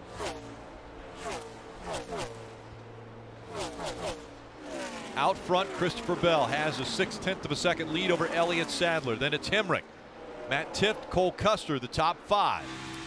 Hemrick has been working on the one of Elliott Sadler, but just cannot find a way around. Elliott does a nice job of getting to the bottom of both corners, just not giving him a lane. Christopher Bell, surprising me. I thought he'd run off and hide a little bit here. Not really. You mentioned it, Rick. 0.6 of a second. Not really growing each lap. Bell up front. Sadler and Hemrick chasing. 21 of Hemrick has been fast up front, 27 laps, but now Christopher Bell continuing to add to his laps led. Looking for another win. It would be win number 7 on the season as he has 6 wins already. As we go NASCAR nonstop.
Catch all the action of NASCAR on NBC with the NBC Sports app. You get closer with alternate camera angles as we watch the 21 of Daniel Hemrick make the pass for seconds on Elliott Sadler. And you saw Bobby Earnhardt in the 66 was slow because of contact with the outside wall. No caution has come out. 85 laps to go, Steve. We mentioned at the top of the show, pit window for gas right around 60 laps, 58 to 60 laps. So they've got quite a ways to go until they'll need to come to pit road. Yeah, and these tires hold on so good. I'm just not sure coming early. You know, in a lot of tracks, we say, hey, you need to be the first guy to pit road, get those fresh tires. And while it's still an advantage, it's such a small advantage, I'm not sure the risk. So I expect, you know, probably around 50 to go, we're going to see most of the leaders come to pit road. Christopher Bell has a 1.2 second lead over Daniel Hemrick. For more on the leader, we're going to go through the field. We'll start with Marty. Steve is right on with his strategy. A lot of crew chiefs talking about pitting between lap 140 and lap 150 for the final stop of the day, what likely will be the final stop of the day. For Christopher Bell, he said, car definitely freer this run, no doubt about it. He told me, repaves for me are the toughest thing I have to learn. Old dirt drivers, even though he's not old, go off feel. There's no feel at a repave. Meanwhile, for Daniel Hemrick, he said the car wraps the line a little bit better. He has now taken over second from Elliott Sadler. I need more of that. His wife, Kinsey, is from Oklahoma, Dave. He said it's been like a family reunion all weekend long. Marty, even though Elliott Sadler finished third last race at Kansas, he was concerned about the handling and how he ran here in April. Only an 8th place finish, so they went a totally different way, and they've been happy with the speed in the car so far. They hope with an adjustment on the final stop they can get it closer to winning status. Marty? Dave, just to prove the point that it's a must-win for Cole Custer either this week at Texas or at Phoenix. Nobody's earned more points than Custer today. He's earned 19. He's still 25 below the cut line. He said the car definitely better. We're going the right direction, Dave. Matt Tiff pitted on the break before the stage break. They made some changes there. He was asked during the stage break, any better? He said a lot better, way more control, and he stayed out during the stage break. Marty? Justin Allgaier there, ready to put the month of October behind him. He was involved in wrecks in 3 of the last 4 races. The team said we hope good and bad things come in 3s. Those are our 3 bad races. They hope to close out the season with 3 good ones, ending with the championship race in Miami. Justin pretty happy with the 7 car right now. Behind him is the 42 of John Hunter Nemechek, who picked up his first career win 2 weeks ago in Kansas. He told me that was really a confirmation and reassurance that this team can get things done. They are now locked into the championship in the owners' side of things. That really frees them up over these next 2 races to continue to go for the win only. Dylan? Well, Kelly, Tyler Reddick and company's aggressive strategy has played out like they wanted to, but right now they're back in 8th, which may require crew chief Dave Ellens to roll the dice on his strategy to get them back up front, something he was very excited about having the opportunity to do when I talked to him earlier today. Dave? The 18 car has had several drivers in it this year. Ryan Priest has repeated very rarely, and Texas is one of them. He finished 5th here in the spring. It's another reason why he's having a good run here today. Dylan? And Dave, rounding out the top 10 is Austin Syndrich in the 22, has had an up and down day. Week to week, he's been in the 22 throughout the playoffs this season, and it's showing in his confidence, as noted by his crew chief, Brian Wilson. Today, they've been one of the fastest cars, but keeping track position has been their challenge. They've had a lap 1 incident with that contact earlier in the race. They had a right front tire issue. They run 10th right now, but that's not where they deserve to be. Marty? Boy, has it been a roller coaster day for Shane Lee. Started second, fell back all the way into the 20s, then worked his way back up in the top 10. Now he's 11th. You know, he told me 1.5 miles have been the toughest thing for me to learn, and then I came to a repave. So I'll add that back to the top of the list. He said, repaves at 1.5 miles are by far the toughest thing I've ever had to do in a stock car, but doing a nice job right now in 11th, Rick. Yeah, impressive run for the 23-year-old Shane Lee in that 11th position. A repaved racetrack going 185 miles per hour is one of the toughest things you have to do as a race car driver, because there is no feel. Christopher Bell said it. You know, drivers, not just dirt track drivers, every driver drives off of what he feels. And when you have a repave, he said it best, you have grip right up until the time you don't. And it's hard to feel that slip of the tire. Caution out.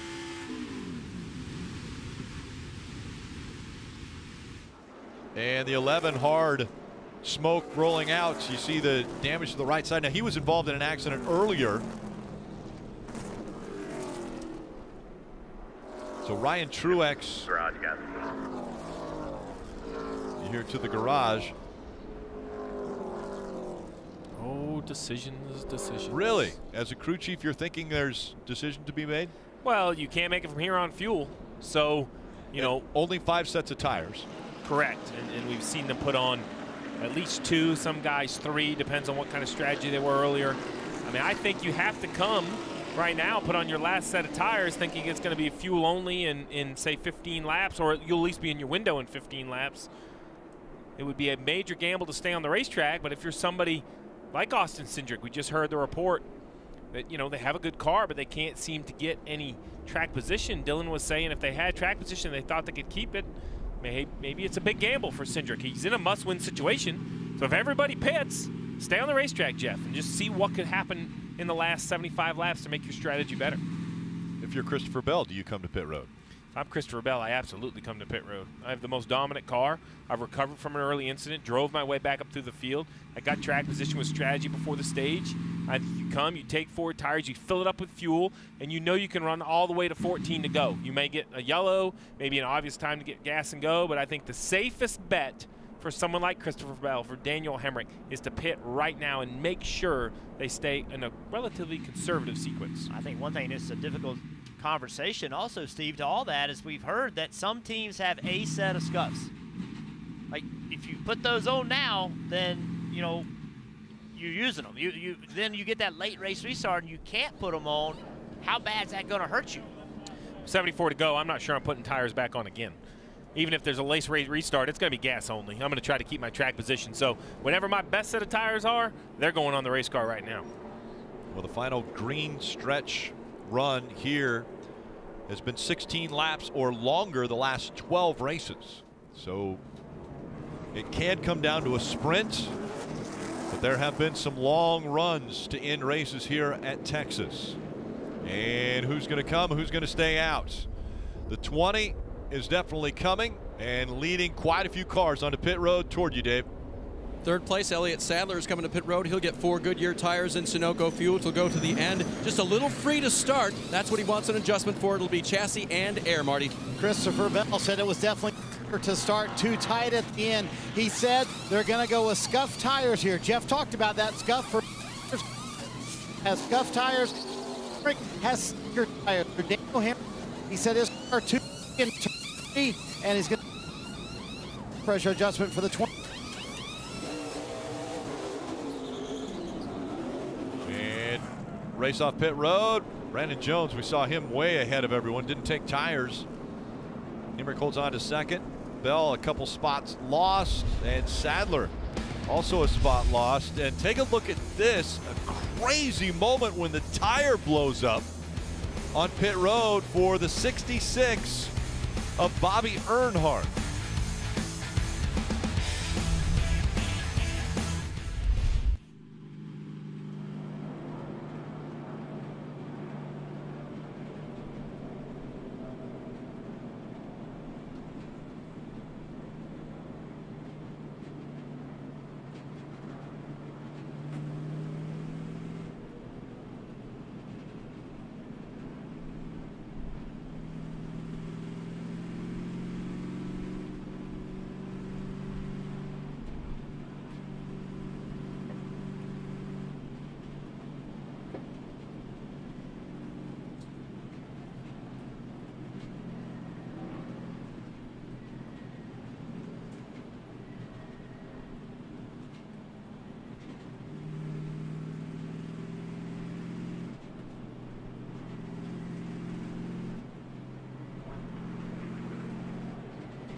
Next Saturday on NBC, elimination time in the NASCAR Xfinity Series playoffs. That's a last chance to clinch a spot in the Championship 4. Race coverage from Phoenix beginning at 3:30 p.m. Eastern.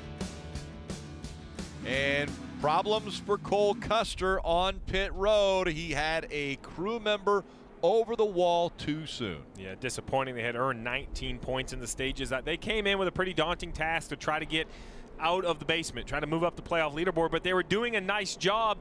Still don't know how this race is going to go, but it's going to be much more difficult to start this restart with 72 laps to go from the tail of the field. And I have everybody maybe 10 or 11 laps short, so it'll be interesting to see if it runs green, if there's any sort of crazy gambles. They would be crazy, but I'm surprised no one took more of a gamble there. I was looking for the 22 and some other cars that maybe stay on the racetrack and change things up, but no gambling here, Rut.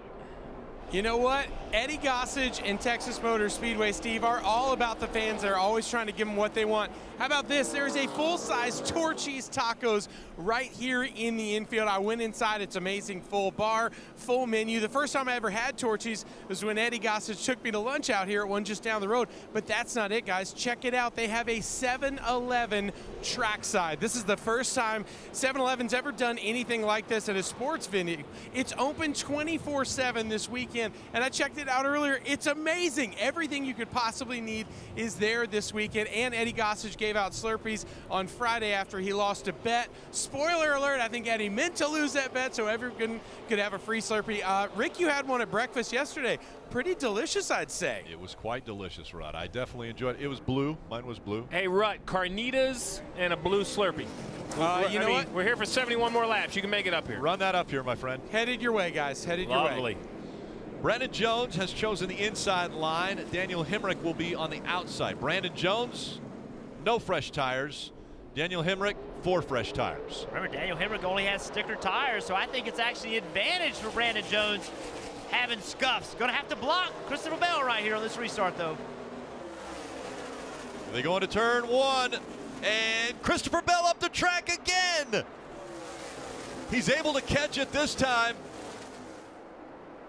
Almost the same spot we saw. Tyler Reddick, a little contact there with the 20.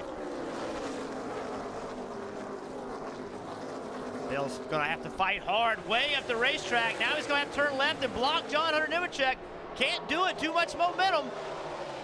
Christopher Bell is going to lose a lot of spots potentially. See if he can get through 1 and 2. And Hemrick takes the lead away from Brandon Jones. Here comes the 7. Justin Allgaier is going to move up to 2nd. Christopher Bell again struggling through 1 and 2. He continues to fall back. Needs a break right here. Needs to be able to get down the racetrack. Not going to get it. All those positions they've been making up all day long. And Christopher Bell now on the outside of Ryan Preece. On the left side of the screen, Justin Allgaier trying to chase Hemrick down. He better get him quickly. What I've seen so far is Hemrick's got good long run speed. I think Allgaier needs to get the 20 contact. goes around with contact of the 22. And into the wall goes Christopher Bell, one of the championship contenders, in the wall early.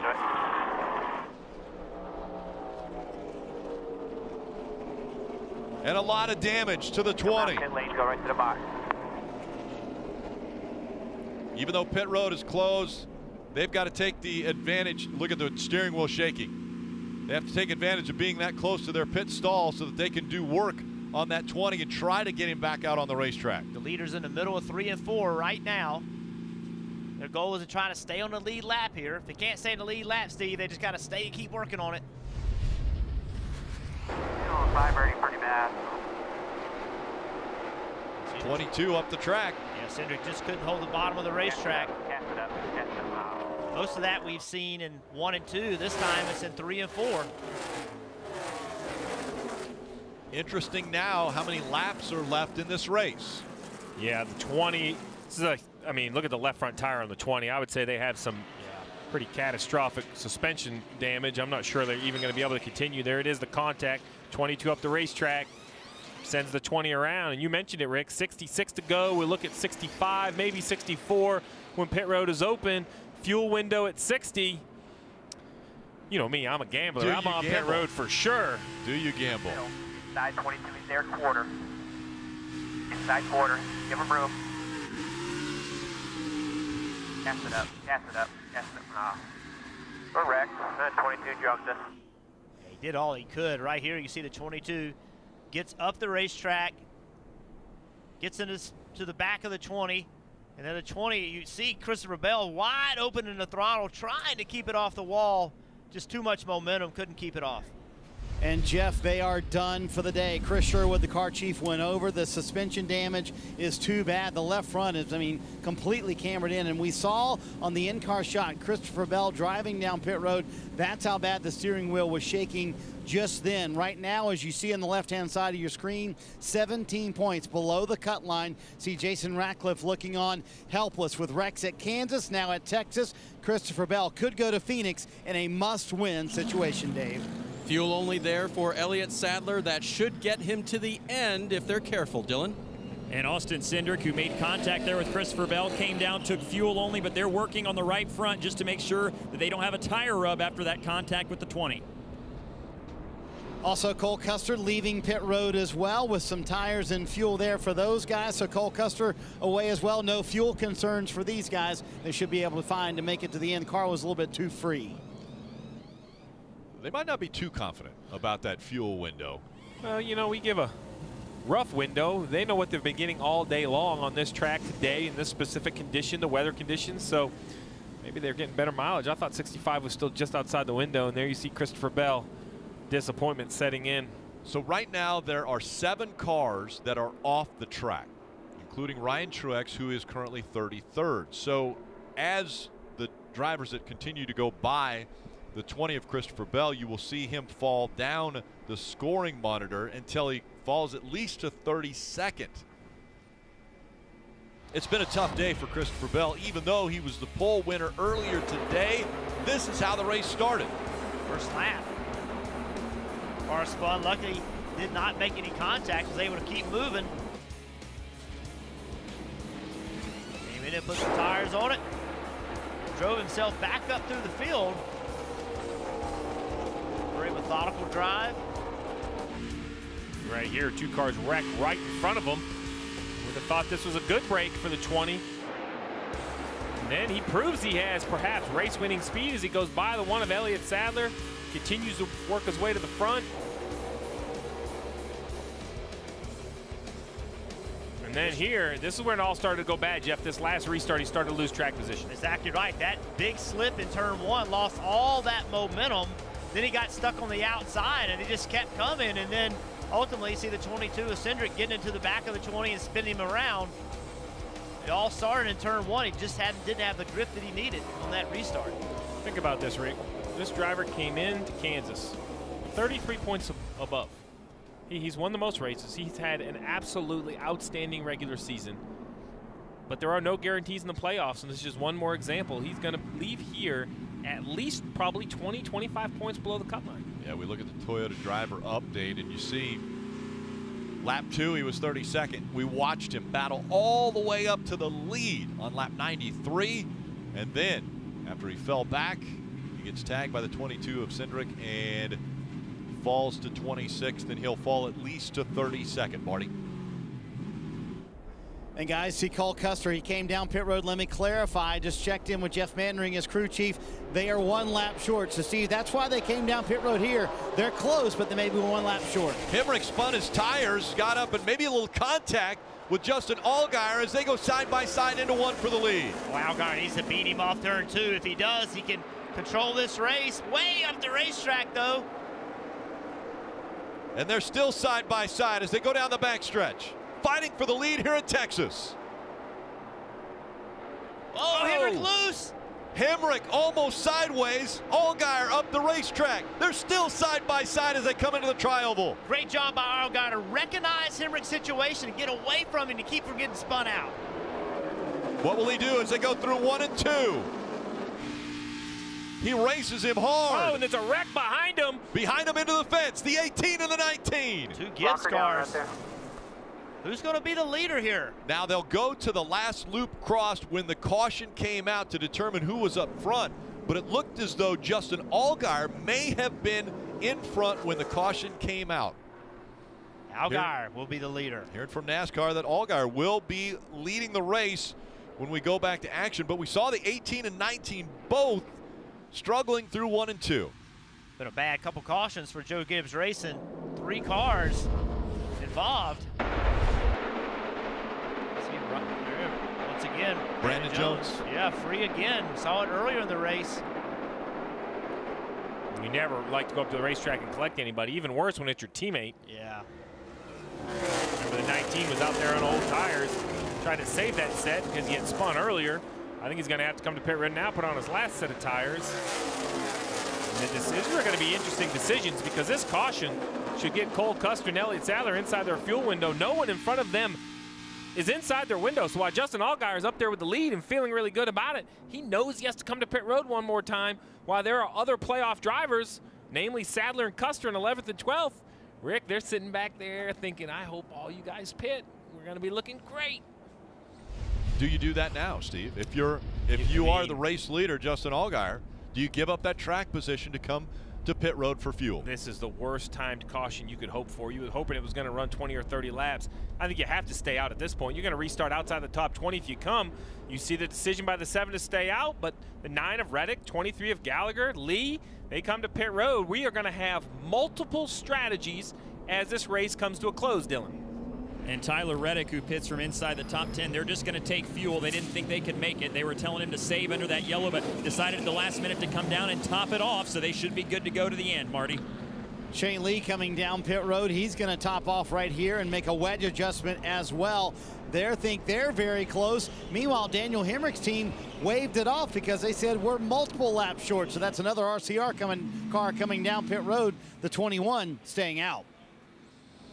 So Allgaier and Hemrick are in the same situation, as well as Matt Tiff, running 1, 2, 3. John Hunter Nemechek also staying out. He last came to pit road at lap 127.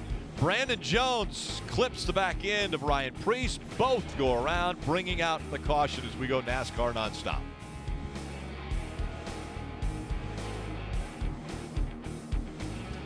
Ties the record.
A lot of things have shaken up today, and that includes the playoff leaderboard. Right now, Justin Allgaier, who's out front, you see him above that cut line. And Daniel Hemrick, 18 points to the good. Elliott Sadler, 11 points to the good. Tyler Reddick is 2 points above the cut line. Christopher Bell in the garage, 26 points below. Dylan. Well, and guys, it's been a pretty solid day so far for this bunch. Dave Ellens, the crew chief, and spotter Earl Barbin as well have been on the radio kind of hounding Tyler just to try and get to the bottom lane as soon as he can on these restarts, and they had some fun banter just under that yellow. Really glad you were talking to me about getting down to the bottom. It paid off that time. It did. What's more impressive than that is you listened to me. And Dave said that with a smile on his face, and that was job well done. They were going to restart 5th there if they hadn't pitted, so a little bit further back than that now, but some good fun being had here in the closing stages with the 9 bunch. Kelly? Well, Dylan, the discussion for the 7 team has been which lane Justin should choose for this restart as he was marked the leader. Well, eventually Justin said, look, you don't have to check up as much on the top as you do the bottom, so I'm going to take the top, Dave. Question with the 2 team has been fuel. He was told when the caution came out, we're 6 laps short, we may pit. They did not. Then he was told, save me every drop you can, Marty. Dave races all over the track up front and in the back as well with Cole Custer and Elliott Sadler in 8th and 9th. They have told Cole, we are now good with this caution for sure to the end of the race. We are not good for overtime. So right now the 00 says they can make it all the way. The guys in front of them cannot. And remember Cole Custer, they had the problem on pit road, over the wall too soon. They had to restart in the back. So now they're battling back. They're currently in the 9th position and in striking distance for this win. Yeah, so Rick, real quick, what we really have here is 3 buckets. We have Justin Allgaier in 1st, all the way back to Majeski in 7th. They pitted at lap 127. I know Tiff says he's close. I think they're all short. Elliott Sadler, the first car that had pitted on lap 135, all the way back to Syndrich, back in 13th. They're reasonably close within a lap or so. Tyler Reddick, though, in 14th. I know he can make it. He just pitted at lap 140, so really 3 groups of cars, Jeff. Yeah, I think the battle right now, this Cole Custer, Elliott Sadler battle in this restart is huge. If Cole Custer could get in front of Elliott Sadler and then just back the pace up and stay in front of Elliott Sadler, that would be the strategy you would want to do. Of course, Elliott Sadler's thinking the same thing, so this battle back here, for 10th, 11th, 12th place, that could ultimately be the battle for the win. Side by side for the race lead on this restart, Allgaier and Hemrick. Allgaier has chosen the outside line. Back into turn 1 they go. Allgaier with the advantage, getting a little bit of help from John Hunter Nemechek, and Allgaier clears the 21 as they go through 1 and 2. Ain't cleared him yet. 21, and Hemrick's got a big run off turn 2. Gonna be side by side. Down the backstretch they go, side by side. Now Hemrick fighting back. Here comes the 7. He came down, putting the quarter panel right by that spoiler, and now the 7 trying to advance past the 21. You can do that if you're Allgaier because you need to keep that spot, but it's a danger in doing it. You can pull that 21 around, get it to the side of you. 7 barrels it off into turn 1 on the outside. He bait him to the middle of the corner, but he won't have the momentum on exit. Side by side again down the backstretch. Look how far away from the 7 the 21 gets. Drives to the bottom, is going to clear him in 3. Now the 7 will have to tuck in behind the 21 of Hemrick. Hemrick out front again at Texas. What's the strategy here, though, Steve? If you're on the box, what are you saying to Hemrick right now? Well, I think, you put it at lap 127. I think they know they're short. So you might as well go ahead and go out there. Get yourself a 1, 1.5, 2 second lead if you can do it. And then at that point, I might try to back you down. But at this point, you need to get away from these other cars. Dave. Christopher Bell released from the infield care center. How would you describe that incident with the 22? I don't know. I haven't seen it, but just tight racing. This place is really treacherous. I think this is the toughest it's been since they've repaved it. I don't know if it's a tire combination or what, but yeah, just tight racing. And you had your incidents during the day too. How treacherous was it? It was, well, I mean, obviously it caught me off guard at the start of the race there. We saw the same thing happen to the 7 at Kansas, but I didn't feel like I was up to speed at all, and next thing you know, I just spun out. So I don't know if it has to be the tire combination on this pavement, man. It's really tricky, and just there's not much room for error. Regarding the championship, where's your head right now? I won 6 races this year, so I had a great season so far, and got a chance to win 2 more. All right, we saw you shifting with your left hand there. Your right wrist okay? Oh yeah, it's good. Okay, very good. Christopher Bell, good thing is he's released and on his own power, guys. Unfortunate that he's not in the mix here. The caution came out during that interview. Joey Gase on the backstretch. So earlier in the race, we saw The 7 dived down in front of the 21. This is the most recent. I had mentioned that he had cleared him. It looked as though the 7 was in front of the 21 enough. If he would have come down, would have been the same scenario we saw earlier where he cut off the 21. So here's the problem. You got 21 of Hemrick. Clearly the 7's ahead of him right now, but he can't. It's not clear enough to go to the bottom. So now he's in the middle of the racetrack. Here's the problem. You can't accelerate the way you need to. There's not as much grip. That allowed Hemrick a better corner, and that allowed him to get beside him. Riding along with Justin Allgaier. So right there, you want to say he's clear, but from the spotter view and your view, you're not clear enough just to hang a left. In retrospect, yeah. You heard him say, all clear, take it, take it. Yeah, but at that point, you can't just turn the car left. You know, you could have turned it left on corner entry, but once you're in the middle of the corner, you can't just hang a left and get it back to the bottom. Hitting him off the throttle, back on the throttle in that corner. Jeff, you were just asking me, you know, what do you do now? The cautions couldn't be any worse for these leaders. They wanted to run 15, 20, 30 laps on tires and then have a yellow, so maybe some back guys would pit as well for tires. I think if you're Daniel Hemrick, look, if you cannot make it on fuel with 51 to go, at some point, Rick, you're going to have to pit. Talk about a bad weekend and not have your crew chief. I mean, this is a gut decision. There's no right or wrong answer, and you want to be the guy to have to make it. You hear right here, come to pit road. Jason Burdett, crew chief of Justin Allgaier, has the same gut choice to make right here. I bet the 7 stays on the racetrack. Oh, the 21 stays, they all stay. I'm going to tell you who likes this view. That blue and white one car. Elliott Sadler. Yes. Like, he was able to clear Custer. Custer's back in 8th. Sadler's in 5th. If he's wanting this thing, he's wanting to drop the green and go green the rest of the way, because some of these guys may run out of fuel. And remember how big of this season is for Elliott Sadler. He has already announced he's going to retire. He'll retire at the end of the season. He was so close to winning the championship last year, it was almost traumatic that he didn't get that championship last year. Now he comes back, and in his final season, potentially could get to victory lane at Texas and then guarantee a chance at the championship in Miami. You see him working that switch, shutting the car off, coasting. That's how you get much better fuel mileage under yellow. So, Marty, some question marks up here about what those front 4 or 5 cars are doing, what their strategy is for fuel mileage. What are you hearing down on pit road? And question marks in the 21 camp. You mentioned Danny Stockman, his normal crew chief, not here. Andrew Dickinson, the engineer for the 21 team, is calling the shots today. They were supposed to come down pit road that time. Nobody made the call when pit road was open for Daniel to come down pit road, so they did not come down pit road. They were going to do fuel only right there just to make sure they could make it to the end, Dave, but miscommunication with the 21 camp. Marty Randall Burnett told Matt Tiff that they were now 2 laps short, but stay out. We're going for it. Kelly? And Jason Burdett, crew chief on the 7, has just been telling Justin Allgaier, save, save, save. Every time they hit these cautions, that's all he's doing. And the cautions help them save fuel. So, I mean, they had a lot of laps that they were going to be short, but these caution laps are helping. By the way, it's a record number of cautions. 11 cautions now, the most ever. And do we expect more? There's still 50 laps to go. Well, you talked about it. So let's talk about the leaders. They pitted at lap 127. That is 73 laps to go. We expected them to be able to go 60 green.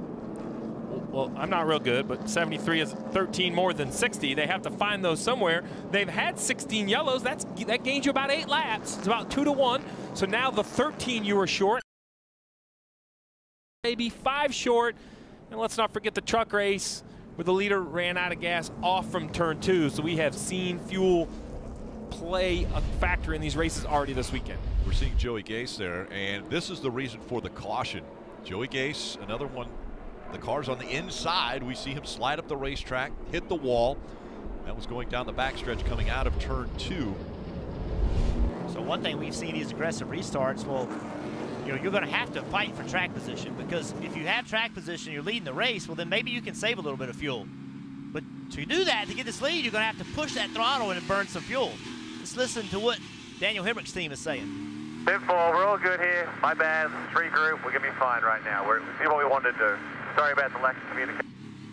Sorry about the lack of communication. Well, that might come back to haunt them. But we're okay. It's going to be all right. We'll see what happens. Here they go for the restart again. It'll be 49 laps to go in Texas. Hemrick on the inside. Allgaier on the outside. Green flag back in the air.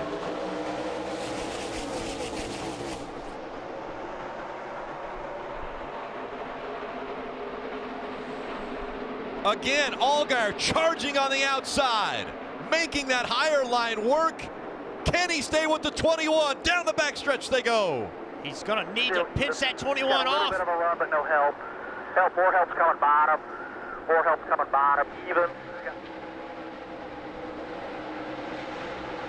Oh, it's going to get tight down here in turn 1. Allgaier knows he needs to get on that right rear quarter panel. And again, he dives into 1 in that high lane, making it stick again. I am impressed by the 7 to be able to run that upper lane with some confidence through 1 and 2. Yeah, really, these two side by side are driving away from Tiff. Oh, slip right there by Hemrick. That's going to allow Allgaier to clear him. Allgaier in front of Texas.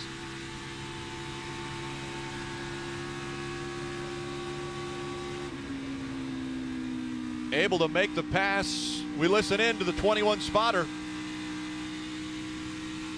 Much better once we get going. We'll be good here by 3.5.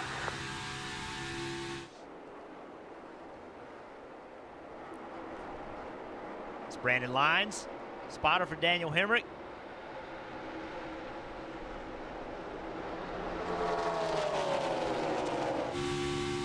And look at, he closes the gap as they go into 1. So what Allgaier has to do right here, he just has to pinch his entries off a little bit.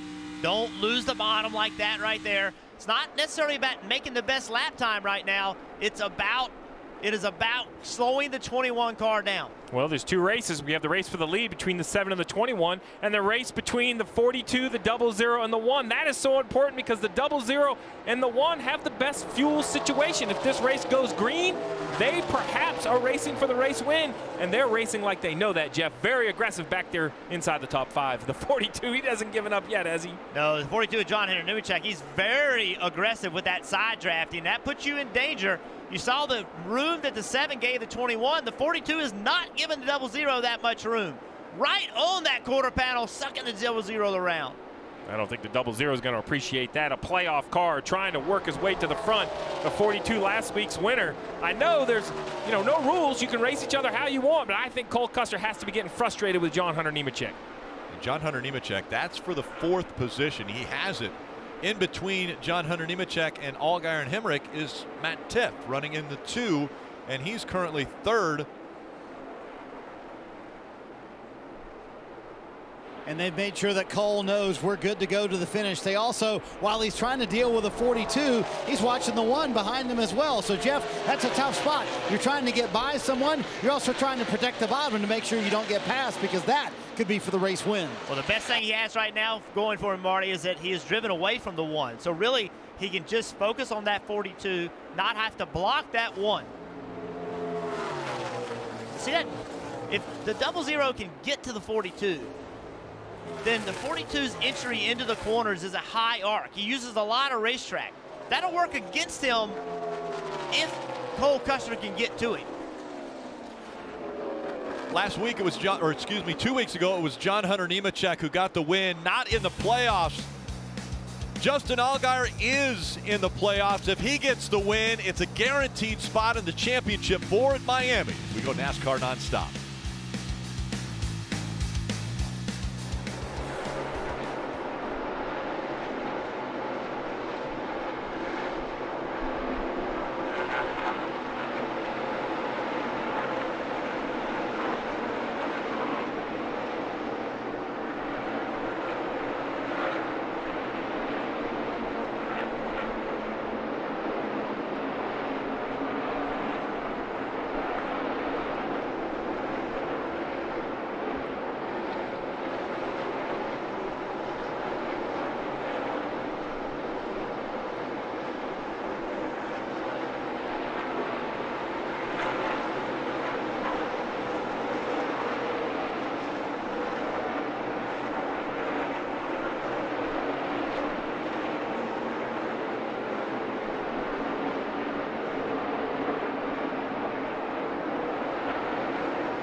Two drivers hanging it all out right now. Justin Allgaier, Daniel Hemrick running 1 and 2 here at Texas. Only 36 laps to go.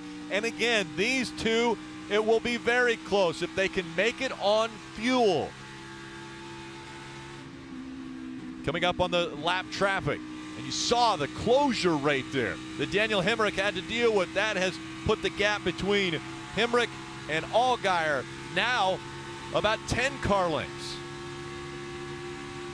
I'm not far behind this 21 car of Allgaier. You see John Hunter Nemechek, he and Cole Custer have a ton of speed. I'm not so sure this 42 isn't going to get to Daniel Hemrick.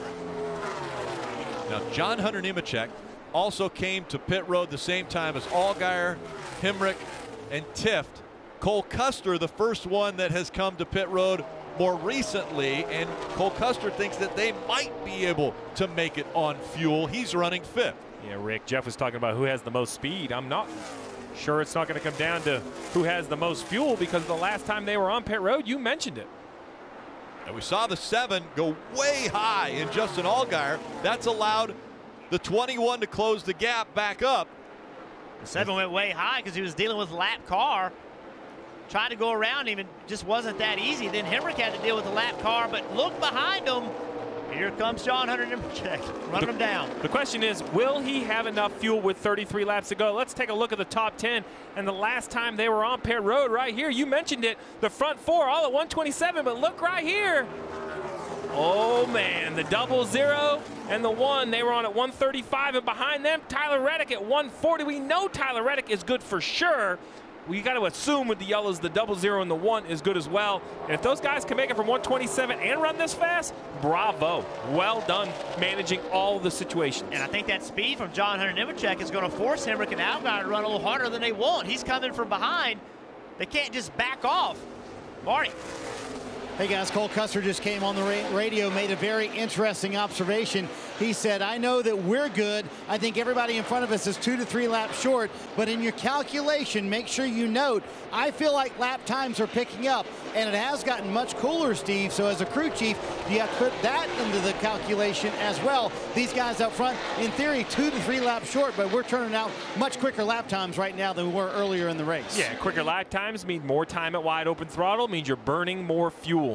That's as simple as that. So that you have to figure when you look at that calculation, but I'm not sure we see the 9 of Tyler Reddick go by the 1. Tyler Reddick not only has a good amount of fuel, but a fast race car right now. Rick moved up to the 6th position. Elliott Sadler was told a few laps ago that they are good, 2 to the good, as a matter of fact, on fuel. That's 2 laps. But he did let Tyler Reddick get past him. And so now Elliott Sadler's going to have to work, as Tyler Reddick missed the turn there a little bit, shot up the racetrack, trying to get by some of these lap cars. Elliott Sadler also has to make the hard left-hand turn to get by. John Hunter Nemechek in a position where he's not in the playoffs running for a championship. He's looking for wins, and he's looking for a job. This is really an application that he continues to put in every time he gets behind the wheel of this 42, because he needs an owner to look and say, you know what, this kid's got a lot of talent. He won 2 weeks ago in Kansas. Now trying to fight back. Fuel could be an issue for him, but he can throw caution to the wind because the championship's not on the line. You can see he's run Hemrick down. And again, I think that's relevant not just for track position, but for the fact that Hemrick and Allgaier can't really save fuel right now. You got a fast car behind you pushing you. 28 laps to go. The fight for 4th continues to heat up. I think Cole Custer, if Cole Custer could ever clear this 2 car, he could also add some pressure to the top 3. And you see Allgaier going by the lap traffic. That opens the door, though, because Hemrick also has to check up. Now, here comes John Hunter Nemechek. He'll take 2nd away from Hemrick. And Rick, the most difficult thing right now is to understand the big picture. Daniel Hemrick has never won an Xfinity race. He wants to win one so bad. But look at the points. Into the wall. A little contact right there. Look at the points. Plus 18. Discretion sometimes is a better part of valor. At this point, he might want to start saving fuel. I know he will be giving up the race win, but he has 6, 7, 8 seconds over the 7th and 8th place car. Jeff, you have to finish. Running out of gas could eliminate him out of the playoff contention. But maybe saving fuel wins him the race. Maybe he backs up, saves some fuel. These two leaders, they run themselves out of fuel. Up front, that's right there, the top two, Allgaier and John Hunter Nemechek running 1-2. Now back to third. You see the 21 of Daniel Hemrick. Again, all on the same pit cycle. They came to pit road lap 127. Here's another thing that's relevant, Rick, is that there's still time to save fuel. With 25 laps to go, you know, track position matters. So, you know, if you're a Nemechek with a fast race car, I see Cole Custer making a move on Matt Tifft, there's still time with 25 to go. And if you get that track position, back the pace up and try to save a little bit of fuel. Well, it's a hard thing to do, but if I'm the 7 of Justin Allgaier right here, I perhaps am going to manage my fuel right to the front bumper of Daniel Hemrick, not of John Hunter Nemechek. I'm going to race my other playoff car. I think Jason Burdett right now, he obviously knows this fuel situation better than us, but if it is short a couple laps like we believe it could be, I would be backing my driver up. But the most difficult thing to do as a crew chief is to tell your driver to give up the lead. You never know how it's going to work out. John Hunter Nemechek running second, Allgaier up front as we go NASCAR nonstop.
Justin Allgaier continues to hold off John Hunter Nemechek.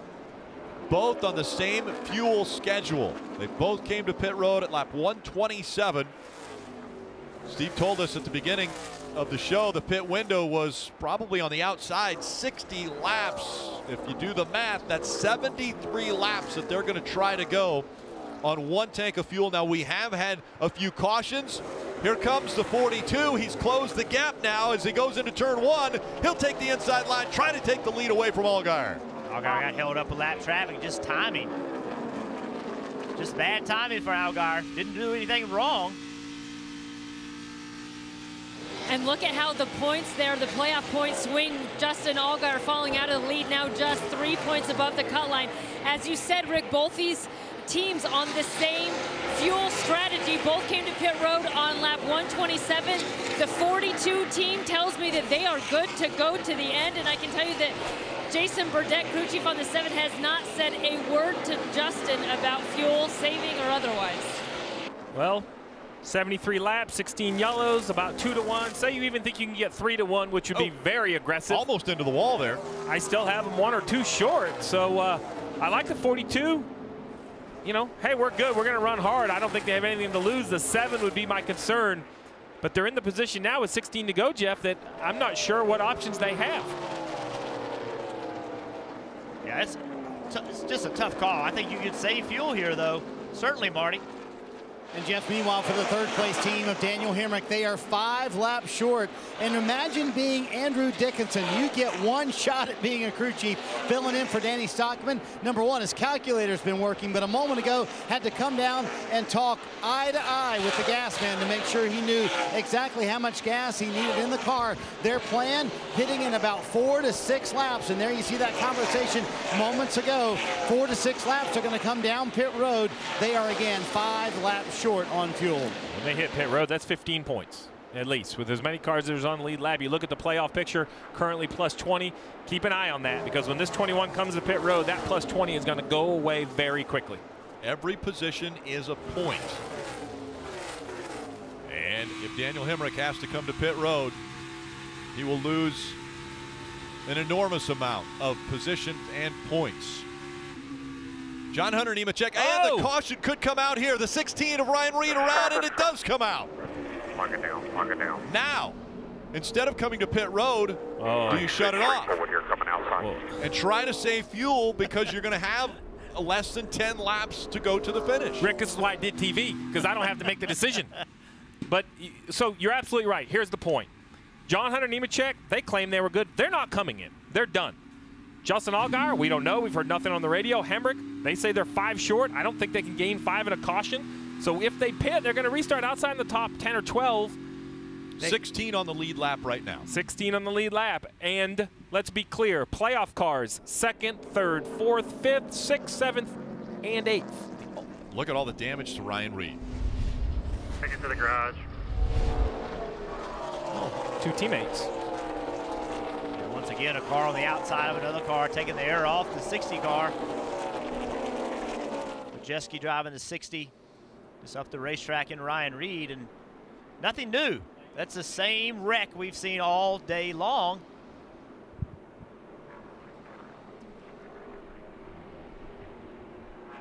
And who will come to pit road? That now is the big question. Well, and the reason we continue to talk about fuel is because it seems like tires, once they cool, they kind of come back as good as brand new tires, maybe better on the restart. You see right here is the crew chief reaction on the 21. Well, you see some clapping. Well, yeah, thumbs because up. It's like, okay, now what do I do? Now the wheels are spinning. Yeah, and don't forget, we've seen these restarts lead to more yellows. Does that mean you're going to have a bunch to save, or does that mean you're going to have overtime? Let's see Look at who this. does what. John Hunter Nemechek has decided to come to pit road. Kelly.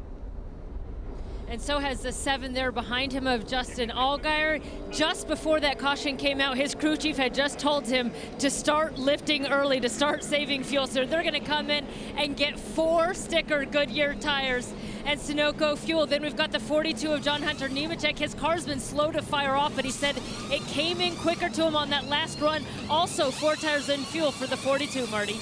This is going to be good, Kelly. Some cars on pit road, and when they saw all the cars come on pit road, they made an audible in the 21 team. It was going to be right side tires only in the fuel to get to the end. Instead, they go with 4 Goodyear tires and Sunoco fuel to make it to the end. This is going to be fun, Rick. Absolutely, it's going to be fun. Rick, we call that crew chief poker. The 42 could make it until they couldn't. Then they came to pit road. Mike Shipley, and I applaud him. You know, he knows everyone's listening to him. Show some confidence. He's not in the playoffs.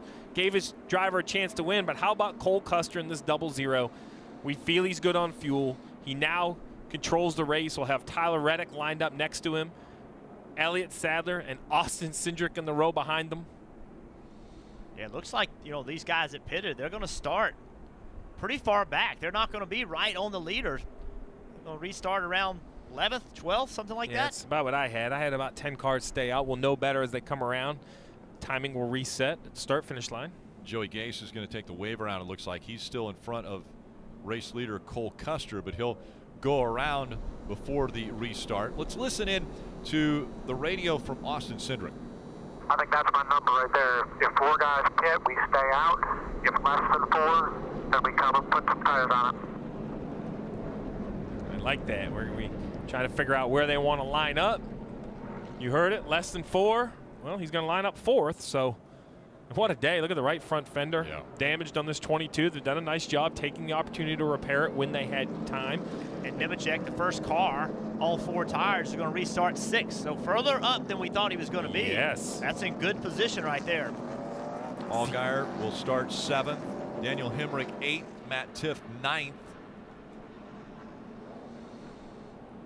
All 8 of the championship contenders, with the exception of Christopher Bell, so 7 will start in the top 9. And Christopher Bell is 32nd. Dave. So here's the situation for Elliott Sadler. He said, I didn't hear anybody tell me anything, so I stayed out. 10-4 was the response from the pit box. Remember, he is low on fuel and worn on tires, Kelly.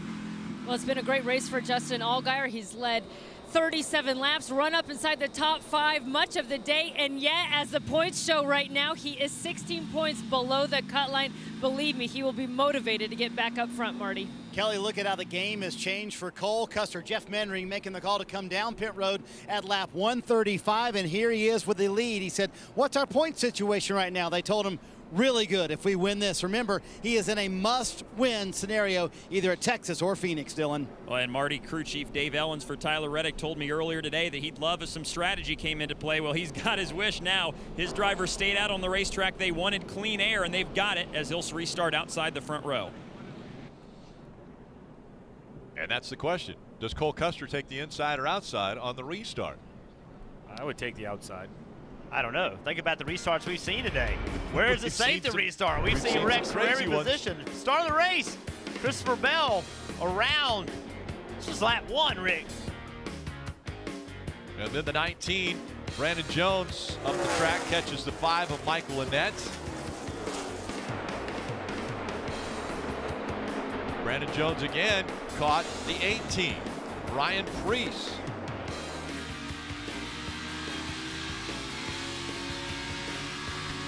No, the pushing and the shoving will absolutely happen on the front stretch.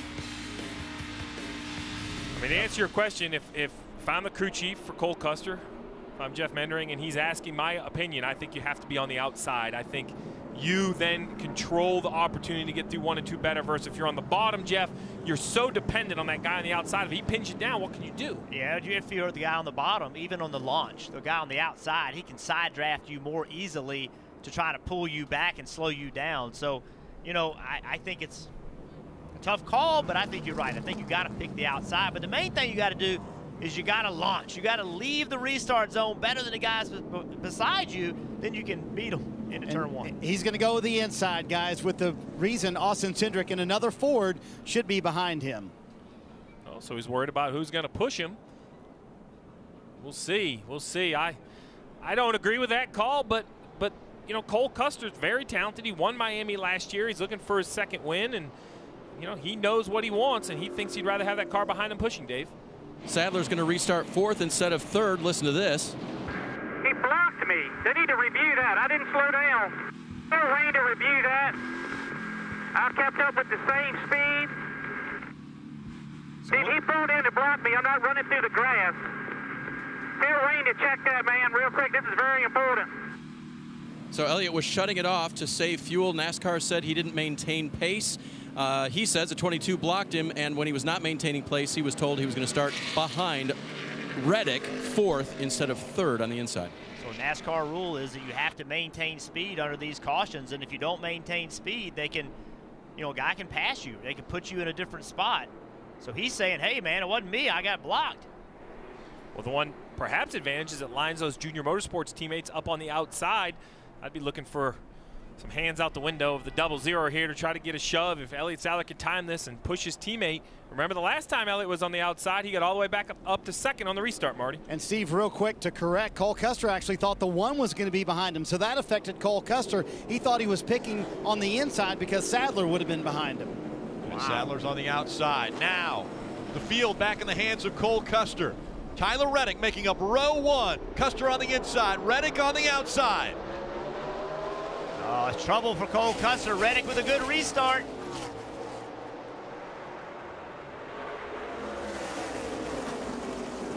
Two by two through 1 and 2. And Reddick's not going to give him any room whatsoever. He's going to really put his left side on. Oh, contact behind him. John Hunter Nemechek dives to the inside, makes it 3 wide as they go into 3. This is an advantage, John Hunter Nemechek, side by side. John Hunter up the racetrack. And the 3 of Shane Lee goes around, catches Daniel Hemrick, one of the championship contenders. So we keep it out of the wall. Caution back out. Caution comes out again. Hemrick didn't hit anything.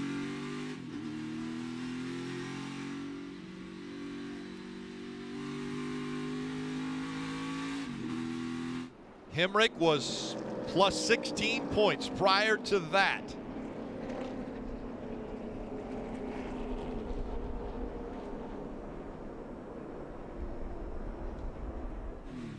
That will be a tough discussion for Shane Lee, driving for Richard Childress Racing, as well as Daniel Hemrick, driving for Richard Childress Racing. I don't feel vibrations yet, but yeah, I mean, we've seen this all day long. You know, it's not whether a guy's your teammate or not. Yes, it's a difficult conversation, but you can see right here, Shane Lee on the bottom of the racetrack, and once again, just can't hold the line. Seen it all day long. A lot of Cup drivers watching this race, getting increasingly nervous about tomorrow. Just a 3 inside. Work hard. Right on him. Right on him. Both spinning. Both spinning. Both spinning. Just keep digging. Keep digging. Keep digging. So we keep it out of the wall. Caution back out. Caution back out. You're good. You would guess flat spotted tires though for the 21? Yeah, certainly. These guys behind him, some pretty good contact right here.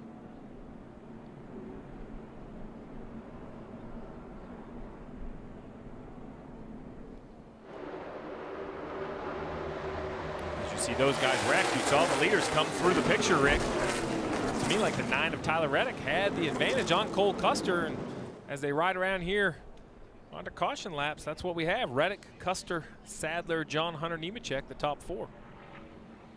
So once again, Sadler will be pushing from the inside, or inside of lane 2. So all this started way back. Hemrick right there on the very bottom of the racetrack trying to block. So that's just aggressive restarts, right? You have to try to hold that position. They all got together off turn 2. This wreck started off turn 2, ended up happening in turn 3. Marty.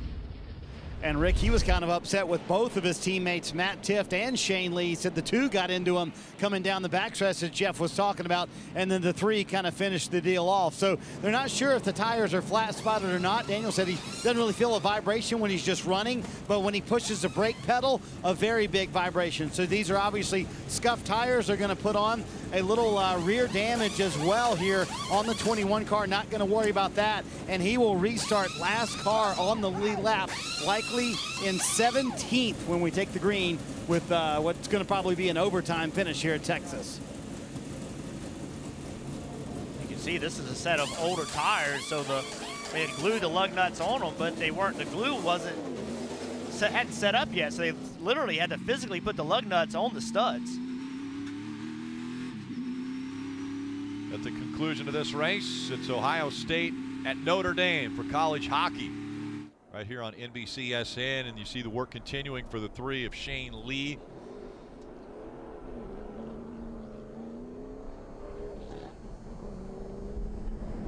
So they'll line them up 2 by 2 once again. And who's going to pick what line this time? Well, that's a great question, because he just got the lead on the top, right? Well, so here's my concern. That black and yellow car right there, 42, Nemechek, he's got tires. Where do you want him to be? And so hungry. He put the best car, the car with the best tires, he put behind the 00. I don't like the bottom. Again, I wish the 9 would have picked the top, Dave. Here's what Elliott Sadler said about the 9's pick. We need the 9 to win, not the 00. So just make sure he knows, pick whatever's good for him. The 42 will be pushing him if he takes the outside, or me on the bottom. But whatever he thinks he can do to hold this off. Elliott was also told he should be good on fuel, maybe even into a little overtime, Marty. Cole Custer not very happy with the last restart, Dave. He told his spotter 10 feet away, you tell the 9 spotter I am putting my car right on his left side door and I'm not moving, and he's not going to give him any room going into 1 and 2. This should be fun, Dylan. And Tyler Reddick chose the bottom because he wanted Elliott Sadler in his mirror, so Elliott kind of got his wish there as well. This crew, this team has been pumping up the driver of their 9 car. They're really excited, feel like they're really, really close to being able to seal the deal here. Saw his left hand outside the window, and he was signaling to Elliott Sadler, hey, I'm going to let you know when I go, so be right there. This started at Daytona and Talladega years ago. Now it's been carried to downforce tracks. Jeff, I assume Reddick will wave him up just before he accelerates, try to get that push. Yeah, there he is, hands out the window. It's going to give him that signal. It's on you. Do your thing. There it is. There it is. Go. He goes up through the gears. He's going to get a little help from Elliott Sadler, but a great restart for Cole Custer in the 0-0 as well. Reddick has him cleared. Cole Custer up the racetrack. Under 2 laps to go in Texas. Come on. Give me 2 good laps. And look at how the 1 falls back now.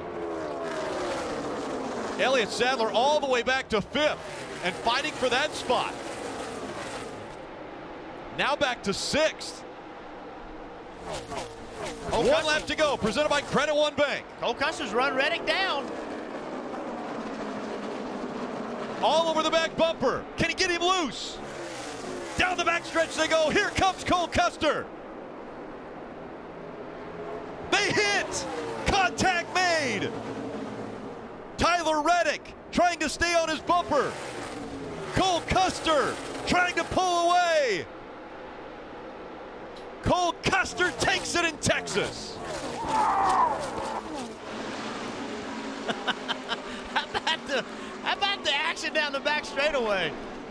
That's what I'm talking about. Awesome job today, Cole. Awesome job. Good job, guys. Great nerve. Cole Custer just punched his ticket to Miami. And now the conversation goes to remember the domination Cole Custer put on him in Miami last year. Destroyed the field.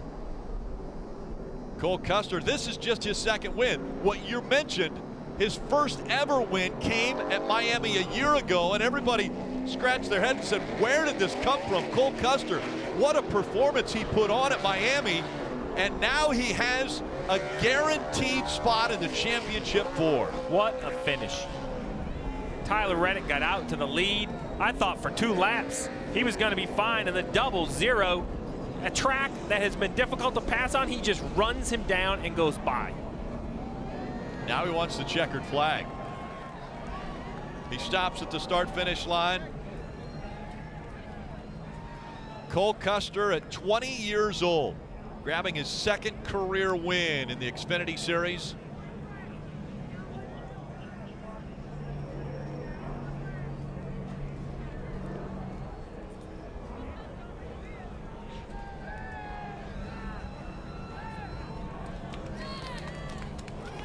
Contact down the backstretch. Cole Custer fought through it and collects his 2nd checkered flag. Rutledge. Rick, Cole Custer climbs out of the car, arms up in the air in front of a great crowd here in Texas. Cole, picking up your 2nd win with a battle to the finish. Congratulations. I can't believe it. The 1 is obviously the best pusher, I think, in this series, and I hated it that he was, I didn't have him behind me, but I think we just did all we could. I drove it in as deeper than I have all weekend into 1, trying to get on his bumper, and it worked out. I mean, I'm pumped for Autodesk, their first time on the car, having it on there. Gene Haas, I wouldn't be here without him and Haas Automation, so I don't know, I'm pumped. We're going to Homestead, so I think we have a great shot of winning. You sure do. You won that race last year. You have punched your ticket. How does that feel right now? It's awesome, because we haven't won all year, but we've been so close, and it starts to frustrate you, but we kept going, and this is the perfect time to do it. Great show for the fans tonight. What do you want to say to them? Just thank you for coming here. Texas is always a great place to come. Thank you, guys. Congratulations, buddy. Thank you. Dylan? And with 2nd place, Tyler Reddick, who's watching on the TV, shaking your head. It's hard to lose them like that, isn't it? Yeah, I just got too caught up in, I guess, holding the bottom and not really giving him any clean air, and it just absolutely killed my run off. I almost was able to keep him blocked enough to where he wouldn't have been able to pull out is where he did and get the run. But unfortunately there, he tried to get away, which is what he needed to do on the side draft, and I came down right when he came up and we collided. And unfortunately, I feel like had we not had contact, I could have got on his quarter panel enough, done what I had to do to drag him back for the start-finish line. But I got a little too greedy there and ended up costing ourselves a legitimate shot at trying to win a race. So unfortunate, we could have been locked into Homestead, but today was chaotic. This weekend we were not in our normal selves. We didn't have speed. We were really struggling, and we'll hear second. Mad about giving it away. Stinks, but we had a great day. We're gonna be in pretty good shape going into Phoenix. We just got to be smart. One more race, and we're gonna have a good shot at what we've been working for all year long, and that's a championship trophy at Homestead. The late restarts, you were adamant about getting in front of your teammate. Why so adamant about having him push you? He's a veteran, man. Elliott Sadler knows what he's doing on this restarts. He's done this a very long time, and he's been very good at it for a very long time. And we both have the same motor program and platform, so that also helps us push better together as well. So just trying all those things, put myself in the best position possible. Unfortunately, I made a mistake on the last lap there. I needed to be perfect, and I wasn't. So hats off to Cole. I was not mad at all anyway what happened there. It's just a racing deal. I think a lot of him. He's a great driver, and excited for many more battles, hopefully at Homestead between me and him here to come. It was a great day, no doubt about that. Tyler Reddick comes home in the second spot. Daniel Hemrick fought back, and he finishes up in 20, or his 21 car finishes up 10th. But Cole Custer is the one who will be able to celebrate now. He'll go to Phoenix, but no pressure on him because he is guaranteed to race for the championship in Miami after this big win here in Texas.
You win and you advance, and that is exactly what Cole Custer was able to do here today. Cole Custer with the win puts him into the championship 4. Now, one more driver will have a shot at winning.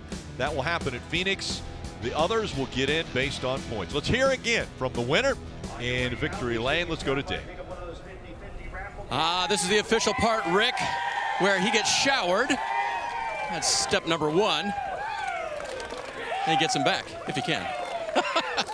They love doing that to you, but it hasn't happened until now this year. So how good does it feel to finally be in this victory lane? Feels nice. I couldn't get up on the car because last time I fell on the roof at Homestead, so it was too slippery. But I just can't thank Autodesk enough. And for, with their first race, I can't believe it. Gene Haas and Haas Animation, they've obviously been the biggest help for me in my career, so I can't thank them enough. Tony Stewart, Roush Yates, Engines, a lot of motor today. Everybody that just helps this deal go around. But I think it's awesome we're going to Homestead. We've been waiting almost a year for a win, so that was nice. Cole, you're just 20 years old. We watched you paint the line at this track, much like a veteran Kevin Harvick used to do here and now and again. Who did you study, or what did you study to be so good at this place? Honestly, I studied Kevin. He had an in-car last time here for the first race, and we actually switched to kind of what he had for a setup, and I was able to I probably don't do it as good as he does, but I definitely try to do my best Kevin Harvick impression, trying to back the corner up and get it on the line. So definitely worked out, and I just can't thank everybody enough for giving me a good car. That was a good impression. Congratulations, Cole Custer. He's through to Miami, Marty. Well, Dave, the final record will show Daniel Hemrick in 10th. What a frustrating final stage there for you guys. Looked like you were doing all the right things. And then what happened with your teammates back there when you wound up getting spun? Yeah, I thought once again we were doing all the right things. Just, I don't know what we got to do, man, to finish these deals off. But proud of everybody in the South Wing Hotel Casino Chevrolet. I was frustrated. I got out of the car and talked to Tiff there.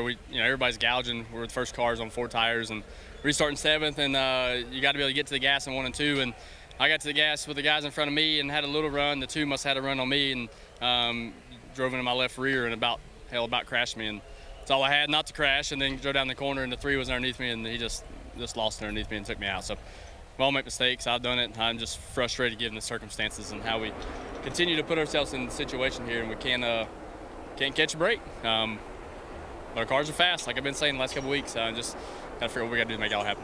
Well, of all the things, certainly you don't expect teammates to do that to you, do you? And that's the frustrating part, right? Yeah, that's the frustrating part. I mean, you got fast race cars and you're racing against each other, 30-some times a year. It's going to happen. It's just not the time of the year for it to happen. That's what's tough. I don't expect anybody to give me anything. I mean, I was way more pissed off when I got out than I am now thinking about it. But at the end of the day, it's just wasn't our day. I know Texas is fresh on the mind, but going to Phoenix plus 12 above the cut line, how do you feel about that? It's plus 12. It's a number. No different. It was a number last year when in that situation. So we just got to go do our jobs, execute. I like Phoenix. I'm ready to get there. He mentions how this team scrapped last year. They made that championship for last year, Kelly. Justin Allgaier led 37 laps, finished 5th place today. I know the fuel strategy is what it is. What were those last couple of restarts like for you? I know you were driving your guts out trying to get up front. Yeah, that's the hardest part. I really needed it to go green right there when we came down and put tires on. But, we did the call that we thought was the right call. We were really, really tight there at the end. Obviously, with the conditions being cooler, we knew we were burning more fuel. So, we weren't really sure exactly where we were going to end up. But hats off to all these guys in the Suave Men. Camaro, they did a great job all day. Obviously, we led laps. We had a fast car, and that's all you can really ask for. Hats off to Cole. They did a fantastic job, and we just got to go do our job next week in Phoenix and hopefully go to victory lane. Yeah, obviously Cole Custer getting the win does not work to your favor, so you're now 12 points below the cut line. But I imagine Phoenix has got to be near, if not at the top of your list of places you'd like to go battle for a spot in the championship. Yeah, we've been in this position before. The Phoenix was the place that we had to go run well. Everybody right now that's in this playoffs has done a fantastic job. And so, for us, it's going to be challenging. There's no doubt about it. We're going to go in there and we're going to have to really, really work hard. But, that's what this playoff format's all about. We're going to go there, hopefully win the race, and if we do that, we put ourselves in Homestead. Thank you. Well, not sure where to start with Austin Syndrich's day. Started 30th in the lap 1 contact. Somehow, in all of that, you come back to finish 3rd. How? Yeah, just a lot of perseverance by everybody. I can't say enough about Team Penske and the job that they've done 2 weeks leading up to this race with our primary car. Primary car has to switch to a backup, and to bring it back. I mean, I can't even call it a backup. It's just a second car. I mean, it's amazing what this team can do and what this team's capable of. And I'm just a lucky guy that gets to drive the discount tire Ford Mustang. So I'm just really grateful. Obviously, still need a win to make the Final Four. I was yelling and screaming down the backstretch, hoping for those guys to race each other a little too hard, and came up a little short. But if there was a lap count for, cars passed, we'd be in the Final Four. But I like I said, I can't say enough. I'm pumped. But I got to go to Phoenix and win. I got to say happy birthday to my grandma, and I also got to say thoughts and prayers are with Dwayne's family. Obviously, we lost someone pretty close to us in the Fab Shop this week, so obviously heavy hearts, but hopefully go get them a win at Phoenix. Very good point by Austin. Everyone on Team Penske racing with heavy hearts this weekend, but goes to Phoenix knowing he needs a win to advance to Miami. And what a crazy race this race has been. It started off again, lap 1, a caution comes out. The pole winner spins before he gets through turns 1 and 2. Yeah, forever, the front was the safest place to be. The last 2 Xfinity races, the accident has been at the front, and that was just a little bit of a sneak peek in what the rest of this race was going to be. This racetrack is treacherous. We've had 2 races here this weekend, 2 last lap passes. I'm not sure what to expect tomorrow. Well, one thing I know for sure is the pressure doesn't let up going to Phoenix. for these guys, you know, with a chance to go to Miami to win a championship, you're going to a short track style racetrack, a reconfigured racetrack with the restart zone being in a different place. So who knows what that's going to bring. So I expect more action from this Xfinity Series in Phoenix. Okay, well, let's not look that far forward. Let's look right now to tomorrow and the Monster Energy Cup Series. It will be race number 2 of the round of 8 for the Cup guys tomorrow. Joey Logano, he's through with his win from last week at Martinsville, but all of the other drivers have got to fight what they just saw here tonight. Well, in the Xfinity Series, Christopher Bell and Justin Allgaier, they were the best. They were automatically in, and now they're both below the cut line. I look at the same here. Kyle Busch, why that does look like a decent cushion. Look at Martin Truex Jr., Kevin Harvick, 25 points with stage points being available. That is not enough. You can easily leave here below the cut line. What could possibly happen? It's going to be just as treacherous tomorrow as it was today. Well, I think that's the thing. I mean, all these Cup drivers are watching this race, and they have to be nervous about the restarts. They have to be nervous about, you know, what happens when the guy gets on the outside. I mean, remember, those cars make very little downforce and have a ton of power. So that doesn't add up to a good handling race car, and, you know, I think that these guys are going to have to be nervous. You just watch today what can happen at this racetrack. No reason it won't happen tomorrow. Yeah, Cole Custer won today. Any of those drivers below could win tomorrow. Well, it'll be a good view if you're up on the Ferris wheel here outside of turns 1 and 2. Tomorrow, a busy day, 1 o'clock. It's NASCAR America pre-race, 2:30 countdown to green. And what a day it was for the 00 team. Cole Custer gets his 2nd win in his career, and a big one because it guarantees him a spot in the championship 4 at Miami. The big win in front of the big hoss here at Texas Motor Speedway. Cole Custer in victory lane.